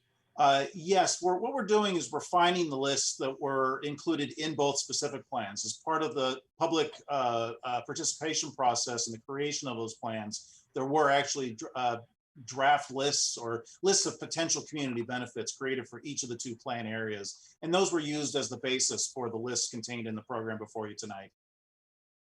Perfect. Thank you. That was my only question right now, Mayor. Thank you. All right, let's move on to Councilmember Silva. Well, first of all, I'm going to say thank you to staff, because when you basically turned and said, just do the Mayor Pro Tem or Councilmember Silva have questions, I'm sure staff went, oh, no, don't let Councilmember Silva ask him one more question. All right, but I do have a few only for clarifying purposes, the same way the Mayor Pro Tem did. Andy, if it makes reference in the first page of the program that this is not to be used for a general plan amendment. This is to be, in other words, anything that is proposed must be consistent. The development project itself must be consistent with the general plan, the appropriate specific plan, the zoning, including Measure A and the Almond Shoei overlay zone. What would someone who is proposing a general plan amendment do if they wanted to do that? If somebody wished to request a general plan amendment, they would go through the normal general plan amendment process, which is actually involves a legislative act by the City Council after review by the Planning Commission. There is, typically that's done for, there has to be some sort of a good public policy reason to do a general plan amendment, and provision of community benefits could be something that a developer would propose through that process. And this program could provide some guidance in terms of the types of things that the city's looking for, but it is a completely separate thing. Operating under this community benefits program, this has all already been planned for in the zoning, well, in the general plan and the specific plans, and now being implemented through the zoning ordinance. So if a property owner developer of something in either West Downtown or North Downtown were desiring to do something different than what's allowed for in these specific plans of the general plan, they would be doing that separately, but they could use this program as a means of giving them a sense of what we're looking for and how we would value it. Yes. Discussions. Okay. The could you explain, ordinarily our entitlements have a 1-year expiration date on them, but why did we decide to go to 2 years for these? Basically, doing a community benefits agreement, it adds a separate process, if you will, for the developer. For a number of reasons, some involving the limits of the number of public hearings that are allowed under SB 330, as well as the practicality of wanting for the developer to know what their building envelope is before they really start designing their project.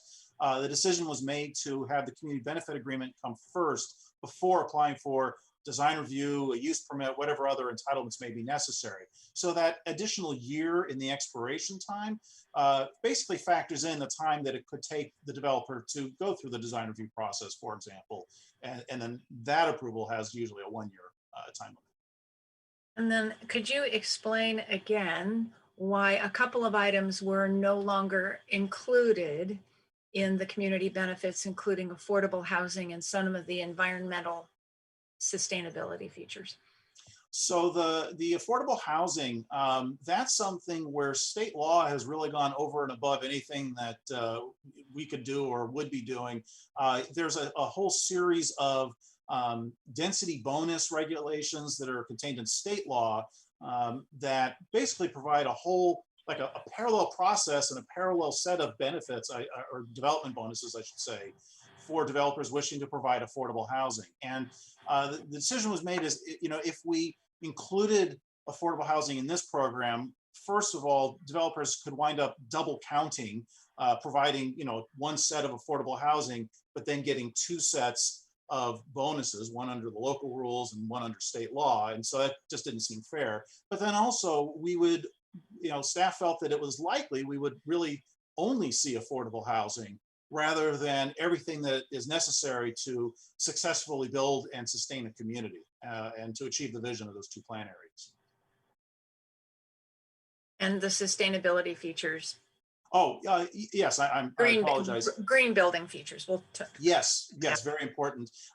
So that's something that, 2 answers. One is that a lot of the green building features are, and on a quickening pace, becoming just mandatory under building code. But then as well, there are additional efforts that are happening through our climate and sustainability action plan. And we're actually, CD staff is working on updating that. And so that again is kind of like a separate parallel thing.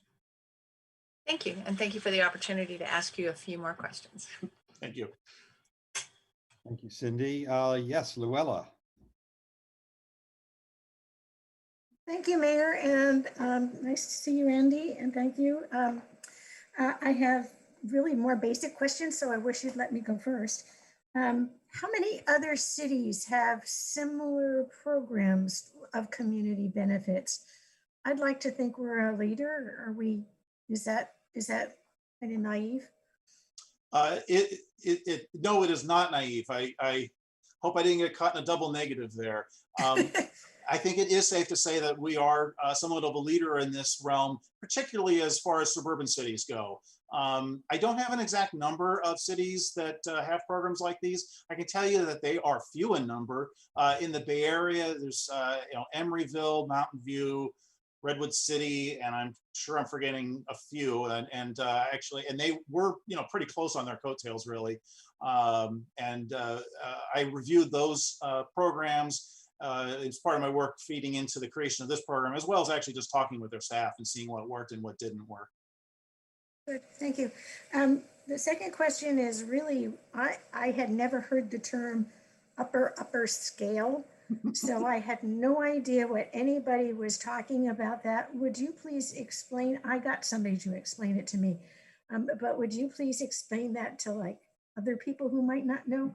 Certainly. So that is actually an industry term. It's, in fact, I looked it up. It was the Smith something Travel Industry Association, something or another term. Those are other Smiths. I can tell you that this Smith would never name something upper upscale, but basically it's a class, if you will, of hotels in terms of amenities and general qualities. You could kind of think of it as akin to, say, a 4-star hotel versus a three-star hotel, but this is the terminology that the industry actually uses, and it's based on, like I said, amenities and overall quality. Upper upscale, Terry Kilgore could answer this one a little more accurately, but I think it includes things like Hilton and Hyatt, or maybe Marriott. I forget exactly the list. I was actually going to look that up last night, and I forgot to, because I had a feeling somebody was going to ask. Yeah, upper upscale, we often think of things in terms of stars as consumers, stars or diamonds. But the industry who develops hotels thinks about it differently. And so they have their own terminology. So upper upscale is equivalent about to a 4-star or above. And it is about the amenities provided. And it also addresses room service and restaurant facilities. So it's that kind of full service type of experience that you're used to at a high-end Marriott and above. Thank you. And I think my last question is, I'm a little bit confused. I had in my mind initially that these benefits can only apply to the North Downtown and the West Downtown specific plans. I am now under the impression that if I'm outside of those areas, there are other already existing kind of general guidelines, like the general plan and things like that. Does this apply to anywhere in the city as long as it meets the hierarchy of plans that apply to that area? And if I were better at naming things, I would give you an example, but I can't think of anything. Anybody, if anybody, Cindy Silva, if you can think of an area that isn't covered by a general plan, I would be happy for an example. Locust Mount Diablo specific plan. So to answer your question, this program would only apply, and these regulations would only apply to properties within the North and West Downtown specific plan areas. However, it is possible that the community benefits being provided could be located anywhere in the city, depending on the what's being proposed. I'm done. Thank you very much. Thank you. Councilmember Hastert, I would just add to that is in part because in the North Downtown and the West Down specific plans, you actually have already provided for the possibility of the additional density height FAR in those specific districts. So in theory, the program could be expanded if the council adopts new specific plans that have similar language. But right now it's those two areas because the adopted specific plans already provide for this opportunity. Okay. Thank you. And the couple questions I had were answered. So at this point, why don't we move on to public comments? And we'll invite any member of the public who wishes to make a public comment at this time. And again, please use the raise hand feature or press *9 if you'd like to provide a public comment. For those who desire to provide a public comment on this consideration item, please raise your hand now. As a reminder, each speaker will have 2 minutes to make their oral remarks, and the Zoom feed for each speaker will cut off automatically at 2 minutes. Written comments submitted have been and will during this item be posted to the city's website for public review and are included in the meeting record, but will not be separately read into the record. Also, please note that during public hearings and consideration items, group spokespersons are allotted 10 minutes in lieu of other members of the group speaking on the item. We trust that everyone will follow the rules. At this time, I will ask the city clerk if there are any members of the public who would like to provide comments.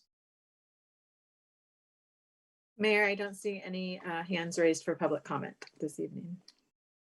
Okay, then we will bring it back to council or any further or last comments. And we'll mix it up this time. Okay, Council Member Haskew. So usually when you want to describe what happens when a committee gets together to invent something or fix something, it's only going to make it worse and mishmashed. And I'm going to say that this is an example of the exact opposite result. The committee that we were lucky enough to have probably together know more about land use than most cities do. And they were, I think, really careful. And I appreciate that they made the staff work really hard because they're so smart. They thought of stuff that none of us would have thought of. So thank you, committee. Thank you, staff, for working for the committee and getting this done so well. I was really impressed, and I actually think we're opening the door to make Walnut Creek a much more attractive place and for developers who are going to try and come in and fulfill our vision for a better Walnut Creek. So thank you for your efforts, and I really appreciate everything you've done to fix it. Thank you. Cindy Darling. Well, thank you guys. And just Terry, just so you get a sense of we're all in COVID time, this was actually before the council on November 17th, before I was even there. So you guys have been off work on this. It was interesting when I was looking at it in all my years working with development. Developers always want absolute certainty, and then they want an exception to the certainty for their project. So I think you guys have done a good job balancing flexibility and certainty here. And you've got your A team as far as details and land use planning coming up with it. So I think you guys have done a great job at getting that balance between flexibility and certainty and thinking through all the details. So I'm prepared to support this. Terrific, thank you. And let's go to Mayor Pro Tem Francois. I appreciate the kind words from our colleagues. It really was, it was fun. It was a pleasure. And it was definitely a team effort. And it was fun working with Councilmember Silva. I appreciate the city attorney and Terry and Andy and Ethan. And everyone brought something to the table. And it seemed, as a result, I think we've developed something that will not only benefit our city, but could be used as a model for other cities. I'm particularly excited about the prospect of seeing some of these pedestrian pathways take shape and provide better opportunities for people to walk and bike to BART. I'm excited about the prospect of the Giamona Plaza becoming a reality at some point in the future. And then just also, you know, the other concepts that we worked in there, trying to be realistic from an economic standpoint about the upper class hotels and neighborhood grocery stores and the changing dynamic that happens there, and what happens if a grocery store goes out of business. I think we've solved for that, and then having this concept of community benefit funds that can be used for items like, not the whole thing, but rebuilding the Clark Swim Center or our desperately needed community center. So I think this is going to be a real benefit for residents and for the city. And I'm looking forward to supporting it as well. Great. And Councilmember Silva. Well, I would echo Mayor Pro Tem's comments, thanking all of you for your kind words.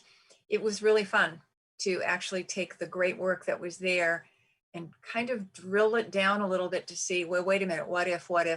It was really exceptional to have a land use attorney on the team vis-a-vis Matt, who could say, oh, I've had a client, or one of my partners has a client that, you know, is struggling with this in XYZ city, and really having to figure out how do we avoid the pitfalls that others have inadvertently not thought about. And what I really think this reflects is what Councilmember Darling said, which is exactly what the developers came to us and said 3 years ago, 4 years ago now almost. We want flexibility. We want to be able to make a choice, and we want certainty about what you want, what options, how you value it, and how to get through it. And this, if you don't like the ones we gave you for certain, then you're in the flexibility path. And if you want something for certain, you're in the points-based solution, which is perfect. And so I know that was a lot of work to get it to where we worked on it, and it was fun. And thank you to all the staff that worked on it. Thank you. And I'll echo that. Thank you to the staff and to the council who provided input. And certainly being able to have a guide and a more specific guide of how community benefits work is going to be helpful to the community to understand and to developers. And so I really appreciate that. And I also appreciate the fact that we had a long council meeting back in November and then decided to create the ad hoc committee out of that to be able to dive in really off the city council time and being able to handle that. And I really appreciate Cindy and Matt being able to do that and taking that on. And I think it also provides a good guide for us for the future, that if there is an item that we think is going to take a lot more work and understanding, that there's the possibility of an ad hoc committee to just quickly take that offline and then be able to dedicate for that. So that was good learning for me as well to see how quickly that could be handled. So with that, again, appreciate everything all the way around. And I'm going to ask if the Mayor Pro Tem feels comfortable in being able to make this motion that we can then approve. You know what, I do, Mayor, but I would, and I appreciate the offer. I would ask Councilmember Silva, since this is how we split it up, if she'd like to make the motion on the program, and I'll do it on the zoning amendments, if that works. Well, all right then. I him on the zoning, you know, he and the experts on that. I just want to verify that I can combine the first and the second motions. And I'm looking at the city attorney, even though he may not realize that. Just give me a thumb. Pardon me? All right, thank you. I move to adopt the resolution approving the community benefits program and the resolution approving amendments to the North Downtown Specific Plan related to the provision of community benefits. And I will second that motion. All right, we have a first and a second. Susie, would you please read the roll? Councilmember Silva. Aye. Mayor Pro Tem Francois. Aye. Councilmember Darling. Aye. Councilmember Haskell. Aye. And Mayor Wilk. Aye. Motion carries unanimously. All right, thank you all. All right, this brings us to. We have one more item, Mayor, the zoning ordinance. Yes, I'm sorry, you're right. So I would move to introduce and waive further reading of the ordinance amending Title 9 and Title 10 of the Municipal Code for the purposes of implementing the community benefits program in the West Downtown and North Downtown specific plan areas. Second. All right, we have a first and a second. Madam City. Mayor Pro Tem Francois. Aye. Councilmember Silva. Aye. Councilmember Darling. Aye. Councilmember Haskell. Aye. And Mayor Wilk. Aye. Motion carries unanimously. All right. Now we have finished item 6, which brings us to item 7, adjournment of the City Council regular meeting. And I believe we are going to have a screen share here. We are going to be adjourning the regular meeting of February 2nd, 2021 in memoriam of Dick Ingram. Dick was a longtime Walnut Creek resident who recently passed away at the age of 96. Dick grew up in Oakland, went to Oakland Tech, and graduated from UC Berkeley with a degree in forestry. He enlisted in the U.S. Army after Pearl Harbor and served in Europe with the 104th Infantry Division. He had a career in the timber and paper industry and then a second one in residential real estate. He was a quiet man and generous. He worked with his wife, Sally, on the Walnut Creek Homeowners Council and the Open Space Committee to acquire and preserve our open space. He worked with veterans and Cal alumni groups, St. Paul's Episcopal Church, and the John Muir Hospital Board. He was a distinguished home winemaker. His Mockingbird Cellars varietals garnered many top awards in state and county competitions. His longest and most constant dedication, though, was to Sally. his wife of 72 years. We express our sincere condolences to Sally, his children, grandchildren, and great-grandchildren. Dick's contributions to the city are appreciated and will be remembered. I think he lived in Walnut Creek for over 50 years. And with that, we will be adjourning our meeting to our next regularly scheduled City Council meeting on Tuesday, February 16th. Thank you all, and good night, everyone.